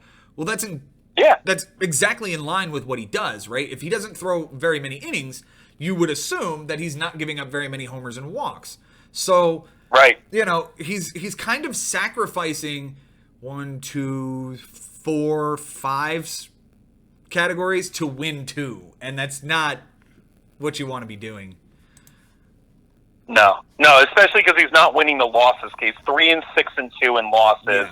And of course, like you assume, like his strikeouts, very poor, 4-7 in strikeouts. So he's playing conservatively. I see the point, but because he's not winning ERA, WHIP, or losses regularly, then it just seems to not be worth it what he's playing. So he might as well go after it. I know yesterday he decided to sit the San Diego pitcher. This is not for last week, but as far as this week, he made a bold decision to not start a guy against a hot Brewers team, but it ends up burning him because he pitched 7 brilliant innings. Exactly. So I respect the strategy. It's hard for me to bench pitchers, and he does it with somewhat regularity to catch the 37 innings when he needs them. But as of right now, I think that's something he's struggling with. Agreed. Absolutely agreed. And like I said, if he's going to make the playoffs, he's going to have to earn it just as well as Jimmy is with the run they're going to be on. Let's jump to worst weekly performance of the top 2 round players. I'm going to highlight another one of my guys. Again, it's the second week in a row for Javi Baez, 172 average and on-base percentage. 3 runs, a homer, 2 RBIs, 8 strikeouts, and an error. When I traded for Baez, I knew this is what I was going to be getting, right? He is a streaky guy who can carry me for a month and kill me for a month. Like, I've said it before, I think, on this show. I've definitely said it before to other people. Javi Baez, I once heard 2 years ago, if he could lay off the slider low and away, he'd be Manny Ramirez. And most of last year, he was able to be Manny Ramirez. He's doing very well for me this year. It's just the last 2 weeks, he's been pretty cold. I expect him to bust out of it. I expect him to continue to do well the rest of the season. He's obviously, the guy I'm going to be going forward with at either third or second base, depending on what I do. They've got a bunch of games in Wrigley coming up against the White Sox and the Mets this week. I look forward to seeing how badly he can kill us as well. It's going to be Aaron Nola. Nola pitched a 4 1/3 innings, 2 homers, one of which was to the aforementioned Austin Riley when Frank was on. He said he homered off of a real guy. Here's the real guy he homered off of this week. 2 homers, 2 walks, 4 strikeouts, 5 earned, a 10.38 ERA, a 1.85 WHIP. Man, Aaron Nola coming into the season, he had a really great season last year, and you had to pay pretty high to go get him, and he's just not paid off for Mike Haber. Any thoughts on him? Maybe why he's pitching so poorly? 4.89 ERA, 1.51 WHIP. The only assumption I can make is just because of scouting reports that everyone was kind of on whatever he's featuring every day, and basically there's so many pitchers that we can point to that have a good season one year and then they don't so much the next year. I mean, we can go down the list, but this is just another example. He throws in a hitter's park, so I was skeptical about an Aaron Nola just the same way I was about Snell. Some of these pitchers that have great years one year and you've never seen such a humongous campaign. Walker Buehler is another one. A lot of these guys, they still do have another good campaign. I believe that the first year that Keuchel and Arrieta started showing signs was in 2014. And then in 2015, they both won their Cy Youngs in respective leagues. So some of these guys, they actually have their big campaign, and they progress. In this case, Nola, he's totally regressed. And he's someone I completely take I would not even consider starting this guy in Philadelphia right now, personally. No, Philadelphia is an incredible bandbox. It's right up there with the Red Stadium. You know, not nearly as bad as Colorado, obviously, but it's up there. It's Cincinnati, it's Philly, it's Baltimore. It's Yankees, it's the Red Sox. Like, those are the stadiums you want to stay away from. We'll jump over to best streamers this week. I've got 4 of them. James McCloskey, as always, found a diamond in the rough. Thursday against Detroit, Homer Bailey, 6 innings, 3 walks, 6 strikeouts in the win. I started Anibal Sanchez on Monday against the White Sox, 6 innings, 1 run on a homer, a walk, 1 strikeout in the win. Jordan Yamamoto for Jason on Wednesday, 7 innings, 2 walks, 5 strikeouts in the win. And Steven Brault for Jason on Friday against Miami, 6 innings, 6 strikeouts, and the win. Benny, any streamers you saw out there? No, but I do want to talk about possible considerations for manager of the week, and I'll give you mine, and then you'll give me yours. Sure. There's a couple, and honestly, there's a lot of lopsided matches, so you can turn to one. I'm actually going to do something so that you don't have to sound so unhumble, and that's I'm going to give it to you, Joe, just because of your performance on Sunday and the fact that you won errors by 1. Seems like you kind of played the right guys day to day to actually take this thing when all is said and done. I found that to be the most impressive for me, especially because it was a very, very risky, bold thing to go after so many starters on one particular day, and the fact that they didn't throw the walks, the fact that they lowered the whip enough and the strikeouts. So I'm giving it to you, buddy. Well, thank you, buddy. I appreciate that. My manager of the week, I'm going to give it to a guy who, I'm going to give it to a guy who didn't get the win this week, although he also didn't get the loss either. I'm going to give it to Jason. His streams of Yamamoto, Pineda, and Brault really were the difference in this matchup. It's a case of where he streamed 3 guys and Chris streamed 3 guys. And the difference between those two was the difference in the pitching categories that they had. And it tied this game up. And both of these guys going forward are going to be fighting each other tooth and nail for what looks like the final playoff spot, which Jason currently holds because of that tie. That will about do it, unless there's anything else you want to drop in there, Benji. Oh, dude, it's been a blast. Had a great time. I can't wait till next week. This is the second half of our big season. It's been an unbelievable first half. I can't wait for more. The competitive nature of this league is second to none. So I'm so excited to see what we're going to bring to the table. Only a few weeks away from the deadline. The deadline for us is August 4th, and I can't wait to see what happens. So good luck to everybody. Pay attention, guys. The trade deadline is August 4th. So if you want to get something in, get it done quickly. We cleaned up in under 3 hours this week, Benji. Fantastic work. I will talk to you next week. Sounds good, buddy. Had a great time. And remember, guys, if you want to be on the show, just like Frank was, just like Ben has been, get my phone number. We'll work something out. Even if it's just for your matchup. We don't have to go 3 hours. You guys can talk 20 minutes if you want to. We'll catch you guys next week. Good luck, everybody.